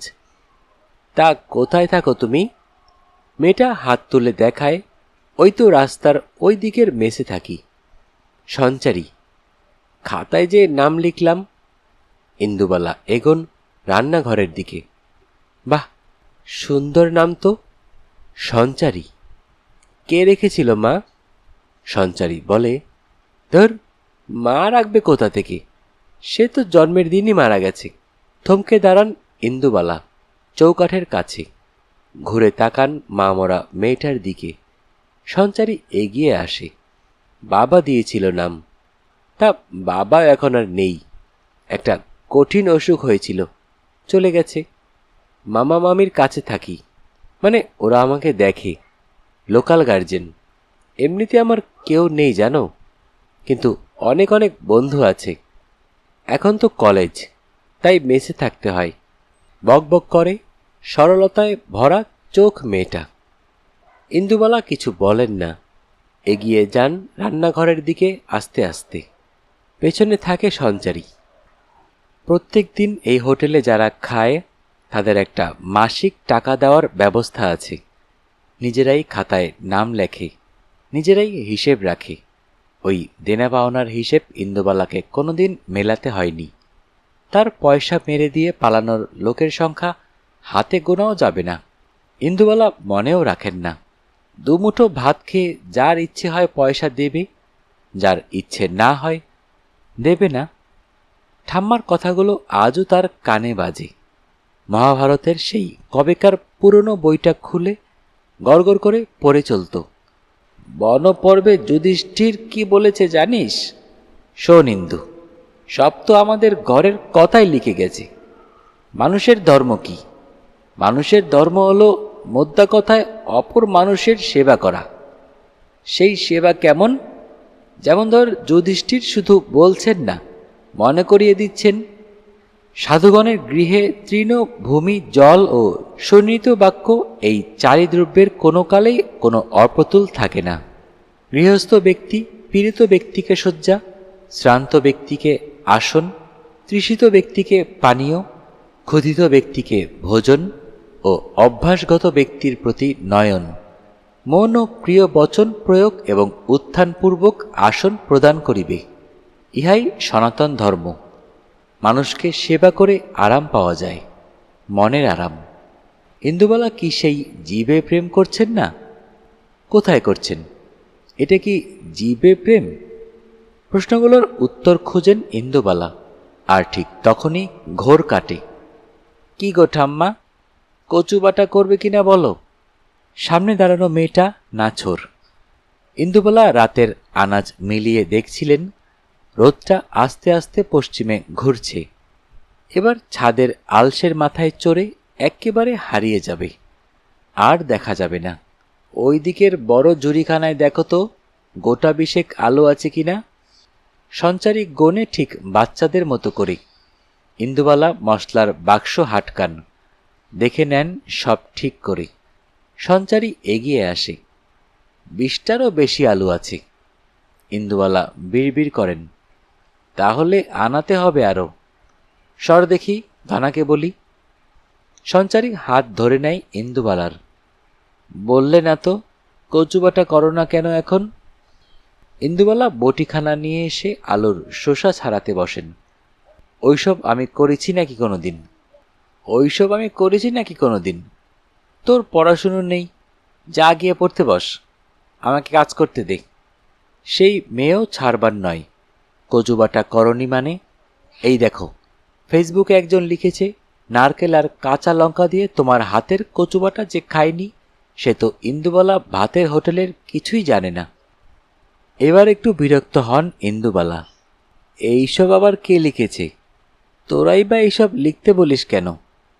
মেয়েটা অবাক হয়। আমরা লিখতে বলেছি নাকি? এই যে দেখো, অমলেন্দুবাবু কৃষ্ণনগরে থাকেন, কলেজে ফিজিক্স পড়ান। তিনি লিখেছেন, এখানে থেকে পড়ার সময় এইটি যে রোজ ভাত খেতে আসতেন তোমার হোটেলে। চিনতে পারছো? ইন্দুবালা মেয়েটার ফোনের মধ্যে থেকে একটা অস্পষ্ট মুখ দেখেন। এত কিছু কি মনে থাকে দিদিভাই? কত লোক তো আসে, কত লোক চলে যায়। মেয়েটা শুনবে না, ওসব জানি না কিছু। কচুবাটা খাওয়াতে হবেই। আমি আজই লিখে দিচ্ছি ফেসবুক পেজে, তুমি আবার কচুবাটা খাওয়াচ্ছ আমাদের, বুঝলে? ইন্দুবালা ভাতের হোটেলের নোনা ধরা সিমেন্টের কালো বোর্ডটা যে কবে থেকে ফেসবুকের বোর্ড হয়ে গেছে ইন্দুবালা সেটা জানেন না, জানার কথাও না। এখনকার ফোন ইন্দুবালা ব্যবহার করেন না। তার কাছে আছে সেই কবেকার ল্যান্ডলাইন। সরকারের ফোনের ব্যবসা লাটে উঠলেও ইন্দুবালা সেই ফোনে আজও কাজ চালান। ছেলেরা মেয়েরা ওই ফোনেই মায়ের খবর নেয়। ইন্দুবালা দুটো কথা বলে শান্তি পান। তবে এই এখনকার ছেলে মেয়েদের ফোন ব্যবহার না করলেও তিনি বুঝতে পারেন এর মাহাত্ম্য কী। ওখানে কিছু লেখা হয়ে গেলেই গোটা বিশ্বের লোক জানতে পারবে, আর ঠিক তখন থেকেই বাড়বে উৎপাত। সেই কবেকার পুরনো ল্যান্ডলাইন ফোনটা আবার বাজতে থাকবে, ক্রিং ক্রিং ক্রিং। বাড়ির সামনে ভিড় হবে, 10 জনের বদলে 100 জন ভাত খেতে চলে আসবে। পাড়ার লোক বিরক্ত হবে গাড়ি রাখার জায়গা পাবে না বলে। ধনঞ্জয় বড় খোকা, ছোট খোকা, খুকি সবাইকে ফোন করবে, নালিশ জানাবে। আর কেউ না আসুক, বড় খোকা এসে বসে থাকবে ঠায়, নজর রাখবে। তাকে নজরে রাখার জন্য তার বাড়ি থেকে বউ ফোন করবে, ছেলে ফোন করবে। সে এক অদ্ভুত পরিস্থিতি। এইসব ভেবেই শীত আসার সন্ধে ইন্দুবালা ঘামতে শুরু করেন। আগে এমন হতো না। কেউ খেতে চাইলেই ইন্দুবালার আনন্দ হতো, এখনো হয়, কিন্তু এত বড় হয়ে যায় ব্যাপারটা, সব কিছু ইন্দুবালা যেন সামলাতে পারেন না। তবুও বাইরে থেকে কিছু বোঝা যায় না বুড়ির। এখনো সাধারণ দিনে ভাতের হোটেলে পাত পড়ে কম করে 300 মানুষের। বুড়ি এই বয়সে উনুনের সামনে এসে যখন কড়াই পেতে দাঁড়ান, সাক্ষাৎ অন্নপূর্ণা মেনে গড় করে অনেকে। কি হলো, কিছু বলছো না যে? সঞ্চারী তাকিয়ে থাকে ইন্দুবালার দিকে। ইন্দুবালার মুখে হাসি ফোটে। কোথা থেকে আমার ঠাম্মার মতো অমন চোখ পেয়েছিস বলতো? আর অমন পাড়াগে বিধবাদের মতো চুল কেটেছিস কেন? সঞ্চারী বলে, ইস, পাড়াগে বিধবাদের মতো লাগছে নাকি? কত টাকা দিয়ে চুল কেটেছি জানো? শুনলে মামা বাড়ি থেকে বের করে দেবে। কেন, খারাপ লাগছে দেখতে? ইন্দুবালা হাসেন। মোটেই না, মিষ্টি লাগছে। মামা না হয় চুল কাটার দাম জানতে পারল না, কিন্তু এই যে দিন নেই রাত নেই মেসের জানলার ধারে দাঁড়িয়ে ফসফস করে সবাই মিলে সিগারেট টানা হয়, সেটার কথা জানে তো? মেয়েটা জিভ বার করে। তুমি কি সব খেয়াল রাখো ঠাম্মা? ইন্দুবালা হাসেন। একদিন সময় করে নিশ্চয়ই কচুবাটা খাওয়াবো দিদিভাই, কিন্তু আজকে ওইসব তোমাদের কি সব পেজে টেজে লিখো না কিছু, কেমন? মেয়েটা বলে, কেন, লিখলে কি হবে? ইন্দুবালা বোঝান, আগে ওই নরম কচুটাকে আমায় পেতে হবে তো। সেই শহর কি আছে, বললেই কেউ ছাইগাদায় হওয়া একটা কচু গাছ অমনি উপড়ে নিয়ে চলে আসবে। আর যে সে কচু হলে তো হবে না, সেই মান কচুর ভেতরে দুধের টইটম্বুর হতে হবে। গাছ দেখলে বুঝতে হবে গর্ভিণী সে। অনেক তরিজুত করে তাকে তুলতে হবে, রান্না করতে হবে, তবেই না অনেক দিন পর তুইও আমাকে মনে রাখবি। তখন হয়তো কোনো বিদেশ বিভূতি থেকে আমার কথা লিখবি। এই ভর সন্ধে নামার আগে এক অচেনা মেয়ের চোখ চিকচিক করে ওঠে। আমি কোথাও যাব না ঠাম্মি, কোথাও না। আমি শুধু ওই মেস বাড়িটায় থাকবো আর তোমার রান্না খাবো। ছুট্টে চলে যায় সঞ্চারী। অমন ছল ছল চোখ করে একদিন ইন্দুবালাও বলেছিল সে কলপতা ছেড়ে কোথাও যাবে না, কোনোদিন না। ঠাম্মাকে জড়িয়ে ধরেছিল সেদিন। ঠাম্মা বলেছিল, মেয়েদের প্রাণ হলো কই মাছের চান, কত কি যে করতে হবে আর দেখতে হবে জীবনে। এই ছোট্ট গ্রামটায় আমার মতো কেন পড়ে থাকবি বলতো? সবে শীত আসা সন্ধে কবেকার ঠাম্মার মুখ মনে করায় এক অচেনা ছোট্ট মেয়ে। কার বেশ ধরে এসে তুমি আমার কাছে আজ খেতে চাইছো ঠাম্মা? আমি যে বড্ড বুড়ি হয়ে গেছি, তোমার ইন্দু যে আগের মতো আর নেই গো। চোখ থেকে জল পড়ে। ধনঞ্জয় ঘরে এলে বুড়ি চোখ মোছে। একটু পরে দেওয়া যেত না আঁচটা, ধোয়ায় চোখ জ্বলে গেল যে ধনা। লক্ষ্মীও মাঝে মাঝে এমন ছল ছল চোখে তাকাতো। কি হয়েছে জানতে চাইলে কিছুতেই বলতো না। স্বামীটা যে তার কোথায় পালিয়েছিল কেউ জানে না। অতগুলো বাচ্চা নিয়ে লক্ষ্মী সেই কত দূর থেকে মাছ নিয়ে এসে বাজারে বিক্রি করত। ইন্দুবালা বুঝত, একজন একা থাকা মানুষই বুঝতে পারে আরেকজনের একার লড়াইয়ের মর্ম। ওরা যেন দুজনে দুজনের পরগাছা হয়ে জড়িয়ে থাকত একে অপরকে। খুব টানাটানির সময়ও কিছুতেই লক্ষ্মীকে টাকা পয়সা দেওয়া যেত না। ইন্দুবালার হোটেল শুরু হবার পর লক্ষ্মীর কোচরে বেঁধে দিত তার ছেলে মেয়েদের জন্য খাবার। লক্ষ্মী নেবে না কিছুতেই। ইন্দুবালা বলতো, এক মা তার সন্তানদের দিচ্ছে, তুই নিবি না তো? লক্ষ্মী প্রতিদানে ফিরিয়ে দিয়ে যেত অনেক কিছু। মাছ ছাড়াও কচু, মেটে আলু, যেগুলো চট করে বাজারে পাওয়া যেত না। কবে সে যেন একবার নিয়ে এলো কোথা থেকে জোগাড় করে চুই ঝাল। ইন্দুবালার সেদিন যেন সারাদিন ঘোরের মধ্যে কাটল। এক টুকরো খুলনাকে যেন লক্ষ্মী বয়ে নিয়ে এলো আঁচলে করে। ইন্দুবালা কিছুটা রান্না করলেন চুই ঝাল দিয়ে, একটু তুলে রাখলেন, আর বাকিটা বসিয়ে দিলেন নারকেল গাছের কাছে। ভাবলেন, একবার যদি চুই ঝাল গাছটা বেঁচে যায় তাহলে তিনি সেটাকে নারকেল গাছে ওঠাবেন আর সব রান্নায় চুই ঝালের মিষ্টি গন্ধে ভরিয়ে দেবেন। কিন্তু সেটা আর হয়নি, বাঁচেনি গাছটা।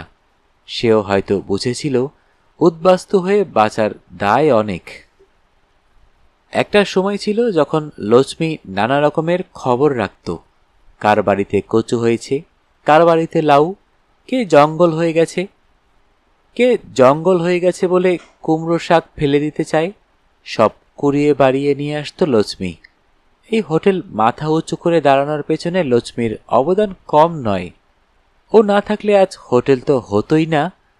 এক মাছওয়ালি কেমন যেন ইন্দুবালার মনের সব কথা জেনে যেত, টের পেত ইন্দুবালা কি ভাবছে। তুই কি ঝাড়ফুঁক তুকতাক জানিস লক্ষ্মী? বারান্দায় পা ছড়িয়ে বেলা শেষে বাড়ি যাওয়ার আগে গল্প করত। ওইসব জানলে সে কোথা থেকে এসে মাছের টুকরে নিয়ে দৌড়ে দৌড়ে ফিরি মা। ইন্দুবালা ভাবেন, তাও ঠিক, তার গল্প লক্ষ্মী জানে, কিন্তু লক্ষ্মীর গল্প তো তার জানা নেই। এমনকি লক্ষ্মী কোথায় থাকে সেটাও জানেন না ইন্দুবালা। এই লক্ষ্মী, তোর বাড়ি কোথায় রে? লক্ষ্মী হাসে। কেন, তুই যাবি? ইন্দুবালা বলেন, হ্যাঁ যাব। তুই আগে বল কোথায় থাকিস। লক্ষ্মী বলে, শোনো তাহলে, এখান থেকে স্টেশন। ইন্দুবালা বলেন, মানে শিয়ালদা? লক্ষ্মী ঘাড় নাড়ে। হাঁ গো, সেখান থেকে ক্যানিং লোকালে চড়ে একেবারে লাস্ট স্টেশনের আগে 3টে স্টেশন, ওখান থেকে আবার রিক্সা ভ্যান। চল, যাবি আজকে? হাসে লক্ষ্মী। ইন্দুবালা বলেন, আজ তো যাব না, তোকেও যেতে দেব না। এত দূর থাকিস তুই? একটু পরেই সন্ধে নামবে, তার উপরে ঝিরঝির করে বৃষ্টি পড়ছে। থেকে যা লক্ষ্মী, এই শীতের দিনে নাই বা এতটা দূরের পথে বাড়ি গেলি। লক্ষ্মী অবাক হয়ে বলে, হাই রাম, কি বলছিস তুই মা? বাড়ি না গেলে মাছ আনবো কি করে? মাছ না আনলে খাবো কি? তুই হোটেল চালাবি কি করে? লক্ষ্মী সেই শীতের বাদলে বেরিয়ে যায়। অনেক সকালে এসে দরজা হাটকায় লক্ষ্মী। মা, ওই মা, এখনো তুই শুয়ে আছিস? ইন্দুবালা বেরিয়ে দেখেন মাছের সাথে একটা মস্ত মানকচু। তুই এটার কথাই বলেছিলিস না মা? ইন্দুবালা অবাক হয়ে যান। এইটাকে কোথায় পেলি তুই? লক্ষ্মী বলে যায়, সে অনেক বড় গল্প আছে মা, বাজার ফেরতা পথে বলবো। লক্ষ্মী চলে যায়। দুই ছেলে মেয়েকে স্কুলে পাঠিয়ে ইন্দুবালা কচু কাটতে বসেন। সেগুলোকে জলে ভেজান। কুর্নি নিয়ে এসে টুকরোগুলো কুড়তে বসেন। ধনঞ্জয় নেয়ে ধুয়ে এসে ভীষণ চোটপাট করতে শুরু করে। কোনো সহজ রান্না তোমার হেসেলে নেই না? একে কচু, তার ওপরে নারকেল, কি হবে শুনি? ইন্দুবালা গম্ভীর হয়ে বলেন, কয়লার বস্তার মুখ ঢেকেছিলি কাল রাতে, সব তো জলে চিপসে হয়ে গেছে, রান্না হবে কি দিয়ে? লক্ষ্মী কচু না আনলে লোকগুলো ফিরে যেত, অনাসৃষ্টি হতো। এখন কথা না বাড়িয়ে উনুন ধরাও গে, দেখো ঠাকুরের কৃপায় বাড়তে হয় কিনা। ধনঞ্জয় কথা বাড়ায় না। নিজে ভুল করেছে, কয়লার বস্তা ঢাকেনি, ভিজে গেছে সব। মাথা নিচু করে উনুন ধরাতে চলে যায় ধনঞ্জয়। ইন্দুবালা কুর্নিতে কচু আর নারকেল করেন। সেই কচু আর নারকেল সর্ষে কাঁচা লঙ্কা দিয়ে বড় শিলটায় বাটতে থাকেন। চারপাশটা ভরে উঠতে থাকে এক বুনো গন্ধে। অনেকদিন পর খুলনার কোলাপোতা যেন হাতছানি দেয় তাকে। ইন্দুবালাকে ডাকে বসপুকুরের পাশে বাঁশঝাড় পেরিয়ে কচু বন। শীতের অবেলার বৃষ্টি। মাথায় দুটো বড় কচু পাতা নিয়ে দুই ভাই বোন কচু তুলতে যায়। গা হাত পা চুলকোয়, মা বকে। ঠাম্মার কাদো কাদো মুখটা আজও কেমন যেন মনে পড়ে যায় ইন্দুবালার। জ্বরের পরে স্বাদহীন মুখে খেতে চেয়েছিলেন কচু বাটা, মাকে বলেননি। জানেন এই বাদলায় কিছুতেই তিনি ইন্দুবালাকে পাঠাবেন না। ইন্দুবালাকে ডেকে বলেছিলেন, নিয়ে আসবি নাকি ইন্দু, বসেদের বাগান থেকে একটা কচু তুলে? ইন্দু না বলতে পারেনি। ভূতের ভয় ছিল তার, তাই ভাইকে সঙ্গে করে নিয়ে গিয়েছিল সে। কিন্তু ইন্দু চিনবে কি করে ভালো বানকচু? সেসব তো অনেক দিন আগেই ঠাম্মা নিজে হাতে করে শিখিয়েছে। চারপাশ থেকে ছড়ার মতো পাতা যার বেরিয়েছে, ফুলের মতো হয়েছে গাছ, সে জানবি গর্ভবতী। মাটির নিচে লুকিয়ে রেখেছে সন্তানকে, তার মধ্যে টইটুম্বুর দুধ। গোড়ায় ঢেউ পিঁপড়েগুলোকে দেখেছিস, লোভীর মতো কেমন ঘুরে বেড়াচ্ছে? ঠাম্মা বড় শাবল নিয়ে এসেছিলেন। ভিজে মাটিতে তাড়াতাড়ি বসে যাচ্ছিল শাবল। উঠে আসছিল ঘন কৃষ্ণকায় মাটি। গর্ত যত গভীর হচ্ছিল দেখা যাচ্ছিল শিকড়টাকে, যেখানে লুকিয়ে রেখেছে তার খাবার। একটু পরেই মাটি খুঁড়ে গর্ত করে কচু বের করা হলো। গায়ে শক্তি ছিল বুড়ির, সেই কচু বেটে বেটে গা শুদ্ধ লোক খেল। আর আজ ঠাম্মার জ্বর, তাকে মা একটু কচু বেটে দিতে পারছে না। ভাইটা পাশে দাঁড়িয়ে খালি গা চুলকোচ্ছে। কচুর রস লেগে লাল হয়ে গেছে তার হাত পা, চুলকোতে চুলকোতে ফুলে গেছে হাতের ওপর দিকটা। তার সাথে মা গা মাথায় করছে চিল চিৎকার করে। বুড়ির মরার সময় এলো, নোলা গেল না। ইন্দুবালা চুপি চুপি রান্নাঘরে ঢোকে, পিঁড়ি পেতে বসে, কচু কেটে কুড়ে বাটতে বসে। কচুর ওপর ছড়িয়ে দেয় কাঁচা তেল। অনেক দিন পর দুপুরবেলা ধোয়া ওঠা ভাতে কচু বাটা খেতে বসে ঠাম্মার চোখে জল। সেটা কাঁচা লঙ্কা সর্ষের তেলের নাকি আনন্দের বুঝতে পারে না ইন্দুবালা। খাওয়া হয়ে গেলে এক পরিতৃপ্তির মুখ নিয়ে জড়িয়ে ধরেন ইন্দুবালাকে। তার হাত দুটো বুকের কাছে নিয়ে কী সব বিড়বিড় করে বলেন, আশীর্বাদ করেন। ঠাম্মা কি জানত একদিন এই ইন্দুবালাকে এই হাত দুটোই বাঁচিয়ে দেবে? তারই কি ডাল সাতলানোর প্রস্তুতি সেরে রেখেছিল ঠাম্মা? বিকেলের দিকে চাদর গায়ে দিয়ে ইন্দুবালাকে বেরোতে দেখে পথ আটকায় ধনঞ্জয়। চললে কোথায় শুনি? ইন্দুবালা বলেন, হেতালের মাকে একটু বলে আসি, যদি একটু কচি কচু পায়। ধনঞ্জয় রেগে যায়। সেটা কাল সকালে বললেও হবে, এক্ষুনি সন্ধে নামবে, রাতে ভালো দেখতে পাও না? আমি হোটেল ছেড়ে বেরোতে পারবো না, একা কি করে যাবে শুনি? ইন্দুবালা ধনঞ্জয়ের নাক ফোলানো দেখে হাসেন। জানিস না, আমার যে একজোড়া বেড়ালের চোখ আছে, রাতেও দেখতে পাই ভালো। ধনঞ্জয় বিরক্ত হয়। কচুবাটা করতেই হবে? যে যা বলবে তোমাকে তাই করতে হবে? না বলতে পারো না তুমি, তাই না? ইন্দুবালা বলে, ওমা, সে কি কথা! মেয়েটা মুখ ফুটে একটু কচুবাটা খেতে চেয়েছে, না বলবো কি করে? ধনঞ্জয় চিৎকার করে, তুমি কিন্তু বলেছিলে লক্ষ্মী মারা যাওয়ার পরে এই বাড়িতে কচুবাটা হবে না। কেমন যেন ধাক্কা খান ইন্দুবালা। সন্ধে নামছে, সবে শীত আসা শহরে। ছেনমিত্তির লেনে যে কটা পুরনো বাড়ি রয়ে গেছে, যেগুলো এখনো ফ্ল্যাট হয়ে যায়নি, সেগুলোর জানলা বন্ধ। অনেক উঁচু উঁচু ফ্ল্যাটগুলোতে বাইরে থেকে বোঝা যায় না সেখানে মানুষ থাকে কিনা, কিংবা প্রাণের কোনো অস্তিত্ব আছে কিনা। মাঝে মাঝে কাপড় জামা জানলা কিংবা বারান্দায় ঝুললে বোঝা যায় ওখানে কেউ বাস করে। ইন্দুবালার এই মুহূর্তে নিজেকে বড় একা মনে হয়। কবেকার লক্ষ্মীর কথা মনে পড়ে যায়। সারাক্ষণ চারপাশে যাদের সাথে কথা বলেন, তাদের মধ্যে যে লক্ষ্মী নেই, সেটাই ভাবতে পারেন না তিনি, চান না। কেন তিনি এতদিন বেঁচে আছেন, এই ভাবনা মাথায় চাগাড় দেবার আগেই হনহন করে হাঁটতে থাকেন ইন্দুবালা হেতালের মায়ের ঝুপড়ি ঘরের দিকে। বাজার থেকে ফেরার পথে লক্ষ্মী বলে, কই মা, দাও দেখি, ভাত খাই তোমার কচুবাটা দিয়ে। শীতের বৃষ্টিতে ভিজে চুপসে গেছে লক্ষ্মী। ইন্দুবালা আলমারি থেকে নিজের একটা কাপড় বের করে দেন। লক্ষ্মীর বারণ করা সত্ত্বেও গরম জল করে দেন স্নানের জন্য। আসন পেতে গরম ভাত বেড়ে দেন লক্ষ্মীকে। কচুবাটা দিয়ে ভাত মেখে লক্ষ্মী মুখে তোলে। এটা কি করেছিস মা? অবাক হয়ে তাকায় ইন্দুবালার দিকে। ভালো লাগেনি তোর? ভয়ে ভয়ে জানতে চান ইন্দুবালা। লক্ষ্মী বলে, ভালো মানে বহুত ভালো। শুধু কচুবাটা দিয়ে সব ভাতটা খেয়ে নেয় লক্ষ্মী। কতদিন পরে তাকে এইভাবে বসে কেউ খাওয়ালো। কতদিন পর? বয়স যখন 12 কি 14, শাদী হয়ে গিয়েছিল তার। ইন্দুবালা অবাক হন। এত ছোটবেলায়? লক্ষ্মী বলে, তা নয় তো কি, বাপ তো মেয়েকে বিদায় দিতে পারলে বাঁচে। গ্রামে তো আর আমার বয়সী আর একটা মেয়েও ছিল না। তারপর বাবা 4টে বই সওদা করে টাকা দেয় আমার মরদকে, তখন রাজি হয় সে। তোমার কত সওদা হয়েছিল মা? ইন্দুবালা হাসেন। সবটা তো আর বাবা বলেনি, তবে গা ভর্তি গয়না পরিয়ে দিয়েছিল মা। সেই গয়নার আজ একটাও নেই।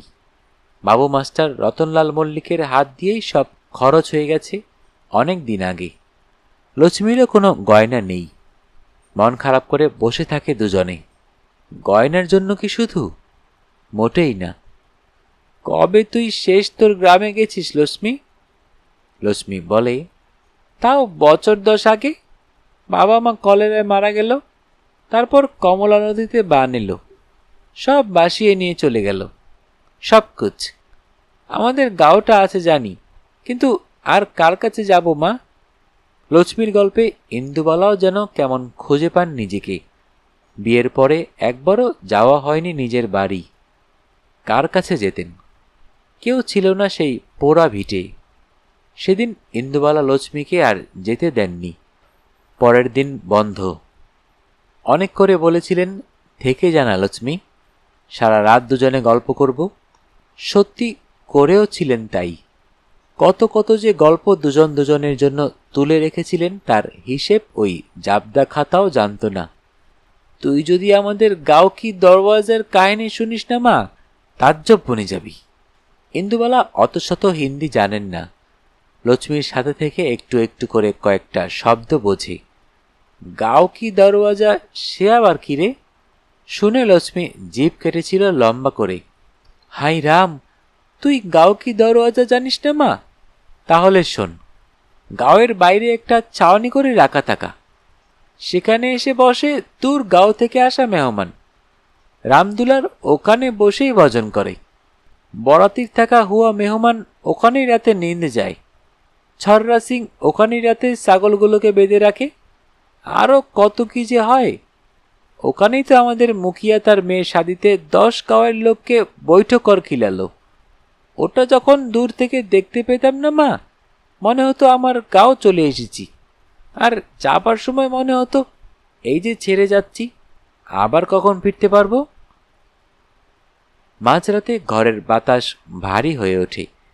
ইন্দুবালা হালকা করে দেন। আরে, আমাদের জলসত্রের মতো বিশালক্ষীর তলায় ছিল তো। দূরের অচেনা অজানা পথিক তেষ্টার জল পেয়ে বিশ্রাম করত। বৈষ্ণবষ্টমী ওখানেই সিধে পেয়ে দুটো চালে ডালে ফুটিয়ে খেত। গায়ের বুড়োরা আড্ডা জমাতো ওখানেই। দুটো মেয়ে তাদের দুজনের সবচেয়ে ভালো লাগা জায়গা দুটোর গল্প করতে করতে ঘুমিয়ে পড়ে। সকালে উঠে ইন্দুবালা দেখেন লক্ষ্মী নিজে উনুন ধরিয়েছে। আটার বড় বড় গোল গোল লেচি বানিয়েছে। তার মধ্যে ছাতু দিয়ে উনুনের আঁচে সেঁকছে। দিশি টমেটো সেদ্ধ করছে। তার মধ্যে ধনে পাতা, কাঁচা লঙ্কা এইসব দিয়ে একটা চাটনি করেছে। তোকে আমার কমলা গাঁয়ের একটা খানা খাওয়াবো মা। ইন্দুবালা চেখে দেখেছেন অন্যরকম স্বাদ তার। শুকনো পিঠে যদি এইভাবে করা যেত, ছাতুর বদলে নারকেলের পুর। কি বলে রে এই খাবারটাকে লক্ষ্মী? লক্ষ্মী জানতে চায়। আগে বলো, ভালো লাগছে কি? আমার মরদ একসাথে কত খেয়ে নিত। বাচ্চারা আমার এই লেট্টি খাওয়ার জন্য বসে থাকে মা। আর চাটনি পছন্দ হয়নি? খুব ভালো লেগেছে ইন্দুবালার। লক্ষ্মী, আমি তোর এই কমলা গাঁয়ের চাটনিটা নিয়ে নিলাম রে। লেট্টি তো আর তোর মতো বানাতে পারবো না, চাটনিটা চেষ্টা করে দেখতে পারি। সেদিন বিকেলে বাস ট্রেন চলার পথে লক্ষ্মী চলে গিয়েছিল, কিন্তু গোটা বাড়িতে ছড়িয়ে ছিটিয়ে রেখে গেল ইন্দুবালার একটা না দেখা কমলা গ্রামকে, তার পাশ দিয়ে তীর তীর করে বয়ে চলা কমলা নদীকে, নদীর ধারে ছট পুজো, হোলিকে। আজ যেন মনে হচ্ছে হেতালের মায়ের দোকানটা বড্ড বেশি দূরে। ধনঞ্জয়কে সঙ্গে আনতে পারলে ভালো হতো। রাগ করে এইভাবে ছুটে বেরিয়ে আসা মোটেই উচিত হয়নি ইন্দুবালার। যদি রাস্তায় পড়ে যান তাহলে একটা কাণ্ড ঘটবে, ঠিক যেমন হয়েছিল লক্ষ্মীর। বুঝতে পারেনি ট্রেন আসছে। মাথায় ছিল মাছ ভর্তি ঝুড়ি। তারা ছিল বাজারে আসার। সেদিন আবার কালেক্টর অফিসের বড়বাবু বলেছিলেন কচুবাটা খেতে আসবেন। লক্ষ্মীর ঝুড়িতে ছিল মাছ। কাঁধের বস্তার বোসকায় ছিল বড় কচু, দেশি ছোট টমেটো, খুব ঝাল লঙ্কা, ধনে পাতা। অনেক ভোরে কুয়াশার মধ্যে অন্যমনস্ক লক্ষ্মী বুঝতে পারেনি ট্রেন এসে পড়েছে খুব কাছেই। পার হতে পারেনি লাইন। ছিটকে পড়েছিল মাছের ঝুড়ি, কাঁধের বস্তা। দেহ থেকে আলাদা হয়ে গিয়েছিল ওই হাসি খুশি মুখটা। অনেক বেলায় খবরটা এসেছিল। ইন্দুবালা তখন কালেক্টর অফিসের লোকজন নিয়ে হিমশিম খাচ্ছেন। ভেবেছিলেন লক্ষ্মী আসেনি, হয়তো শরীর খারাপ করেছে। কিন্তু মনে মনে দুশ্চিন্তা করেছেন এমন কথার খেলাপ তো লক্ষ্মী করে না। সব ভাবনা চিন্তা চাপা দেওয়ার জন্য ইন্দুবালা আরও রান্নার পদের লিস্ট বাড়িয়ে নিয়েছেন ততক্ষণে। কচুবাটার জায়গায় ততক্ষণে ঢুকে পড়েছে ছ্যাঁচড়া। সবাই গরম গরম ভাত দিয়ে খাবে। ঠিক সেই সময়ে রান্নাঘরের পেছনের দরজা দিয়ে ঢুকল দয়ারাম। লক্ষ্মীর সাথেই আসত। তার পাশে বসেই মাছ বিক্রি করত। দুজনের যত ঝগড়া ছিল তত ভাব। শুকনো মুখে দয়ারামকে দাঁড়িয়ে থাকতে দেখে ছ্যাক করে উঠেছিল বুক। কি হয়েছে রে দয়ারাম? দয়ারাম বসে পড়েছিল দোরগোড়ায় মাথায় হাত দিয়ে। চুপ করে শুনেছিলেন ইন্দুবালা। নিজের মনের ভেতরের তোলপাড় কাউকে বুঝতে দেননি তিনি। তিনি সবসময় ভেবে এসেছেন এই হোটেলের যদি কেউ অংশীদার থেকে থাকে তাহলে সে হলো লক্ষ্মী। তার সেই প্রথম দিনের টাকায় হোটেল শুরু না হলে কোনোদিন ইন্দুবালা মাথা তুলে দাঁড়াতে পারতেন না। শান্তভাবে সবাইকে খাইয়ে নিজে স্নান করে নতুন কাপড় পরলেন ইন্দুবালা। দয়ারামকে নিয়ে নিজে গেলেন মর্গে। সেখানে একবার শেষ দেখা দেখবেন ভাতে কাপড়ে তাকে বাঁচিয়ে যাওয়া সেই কোন বিহারের কমলা গ্রামের মেয়েটিকে, যার বাবা মা বিয়ে দেওয়ার নামে পণ দিয়ে বেচে দিয়েছিল কোনো এক নেশাখোর মানুষের কাছে। লক্ষ্মী চুপ করে শুয়েছিল মর্গের মেঝেতে, তার হাসি হাসি মুখ নিয়ে। শুধু গলার কাছে ছিল একটা চওড়া সেলাই। বসে পড়েছিলেন ইন্দুবালা মর্গের মেঝেতেই, মাথায় হাত বুলিয়ে দিয়েছিলেন মৃত লক্ষ্মীর। এমন তো কথা ছিল না রে, উনুন ধরিয়ে বসেছিলাম তোর জন্যে, তুই এলি না, কথা রাখলি না। এত শুকনো চোখেও জল পড়ে ইন্দুবালার। ভেপসে ওঠা মর্গটাও যেন শোকের সজীবতা পায়। লক্ষ্মীকে দেখেই কাজ শেষ হয়ে যায়নি ইন্দুবালার। পুলিশের কাছে যে ফর্ম থাকে অশনাক্ত বডির শনাক্তকরণের, সেই সব কিছু ফর্মালিটি করতে হলো তাকেই। বাজারের একগাদা গরিব গুরব লোকের সাথে ভদ্রঘরের এক বিধবাকে দেখে পুলিশের লোকজন একটু অবাক হয়েছিল বটে, তবে বিস্তারিত প্রশ্ন করার অবকাশ ছাড়েনি। লক্ষ্মী যে তার আত্মীয় হয় পুলিশের কাছে বলেছিলেন ইন্দুবালা। ঠিক কী ধরনের আত্মীয় যদি একটু বলেন দিদি, জানতে চেয়েছিল লোকাল থানার ওসি। ইন্দুবালা বলেছিলেন বোন। ঘুরিয়ে জানতে চেয়েছিল ওসি, একজন বিহারি বাঙালির বোন? ইন্দুবালা সরাসরি তাকিয়ে বলেছিলেন, কেন হতে পারে না? আমার আপনার রক্তের হিসেব কার কাছে লেখা আছে স্যার? রক্তের আত্মীয়তা কি সব? ওসি কথা এগোয়নি। এমনিতে বেশি মালকড়ি পাওয়া যাবে না এদের কাছে। ফর্মে সই করে ছেড়ে দিয়েছিল। বেরিয়ে আসার সময় ইন্দুবালা দেখেছিলেন দরজার কাছে পড়ে আছে কচুটা, ঝুড়িটা। আইডেন্টিফিকেশনের জন্য নিয়ে আসা হয়েছে। কাউকে কিছু না বলে কচুটা আর ঝুড়িটা নিয়ে এসেছিলেন ইন্দুবালা, যিনি কোনো দিন তার স্বামীর একটা ছবি বাড়িতে রাখেননি। তিনি তার সখীর শেষ চিহ্নটুকু নষ্ট হতে দেননি। দয়ারামকে সব খরচ দিয়েছিলেন ইন্দুবালা, লক্ষ্মীর অন্ত্যেষ্টি, শ্রাদ্ধ, সব কিছু। এমনকি লক্ষ্মীর ছেলেকে ডেকে হাতে ধরিয়ে দিয়েছিলেন সেই সময়ে 10,000 টাকা, মায়ের জায়গায় ব্যবসা শুরু করার জন্য। বাড়ি ফিরে খুব হালকা লেগেছিল তার। খুব কাছের মানুষ চলে গেলে যেমন চারপাশ ফাঁকা হয়ে যায়, লক্ষ্মী চলে যাওয়ার পরও ঠিক তাই মনে হয়েছিল। কিচ্ছু খাননি সেদিন সারাদিন। পরের দিন সকালে স্নান করে উনুন ধরিয়ে কচু বাটতে বসেছিলেন। সেদিন হোটেলের মেনু ছিল গরম ভাত, কচু বাটা আর দেশি কাঁচা টমেটোর চাটনি। পরে সেটা নাম বদল করে লিখেছিলেন লক্ষ্মী চাটনি। চাটনি হয়ে গেলে তার উপরে ছড়িয়ে দিতেন গন্ধরাজ লেবুর সুবাস। প্রথম ভাত নামার পরেই শালপাতার থালায় তুলে নিয়েছিলেন সেদিন ইন্দুবালা। কচুবাটা আর চাটনি পাশে দিয়ে বাগানের নারকেল গাছটার তলায় রেখে এসেছিলেন। মাটির গ্লাসে ছিল জল। গড় হয়ে প্রণাম করে সেই খোলা বাগানে লক্ষ্মীকে অনুরোধ করেছিলেন শেষবারের মতো ভাত খেয়ে যেতে। আর পেছনে ফিরে তাকাননি। বাগানের দরজা বন্ধ করে ধনঞ্জয়কে বলেছিলেন, আজকের পর থেকে কচুবাটা রান্নাটা বন্ধ তার হোটেলে। তাহলে এখন হঠাৎ এই অবেলায় অচেনা এক মেয়ের অনুরোধে ইন্দুবালা রাজি হয়ে গেলেন কেন আবার সেই রান্না করতে?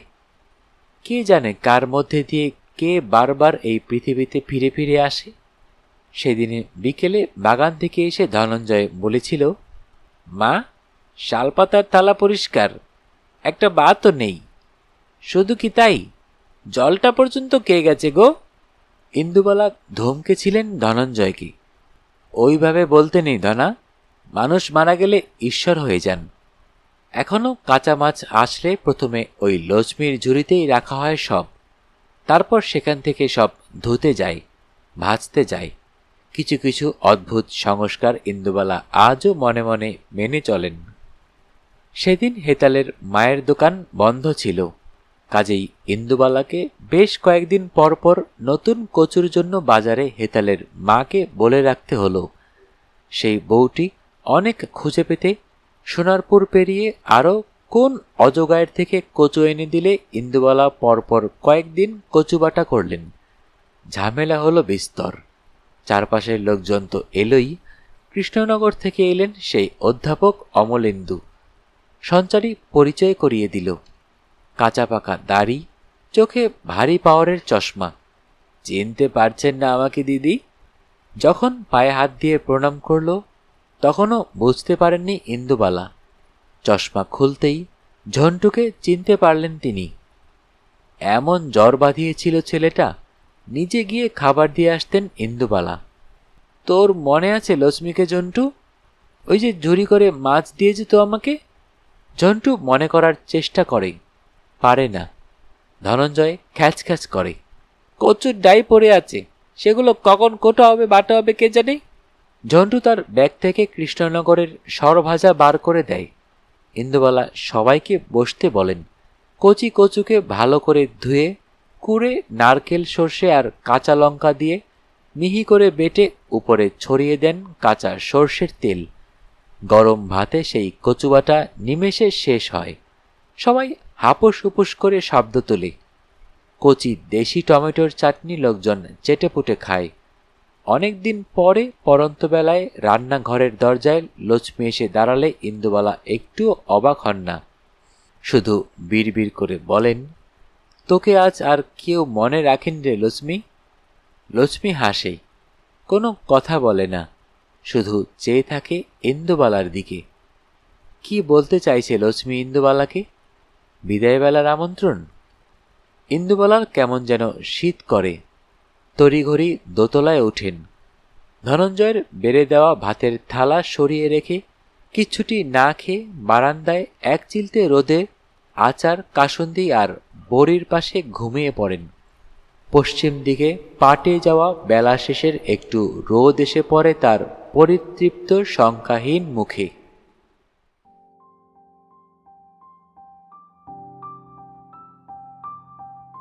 শুনতে শুনতে শেষ হয়ে গেল আমাদের আজকের গল্প।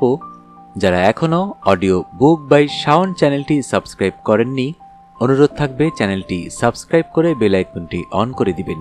সবাই ভালো থাকবেন, সুস্থ থাকবেন এবং বেশি বেশি করে বই পড়বেন, কারণ বইয়ের চেয়ে ভালো বন্ধু আর হয় না।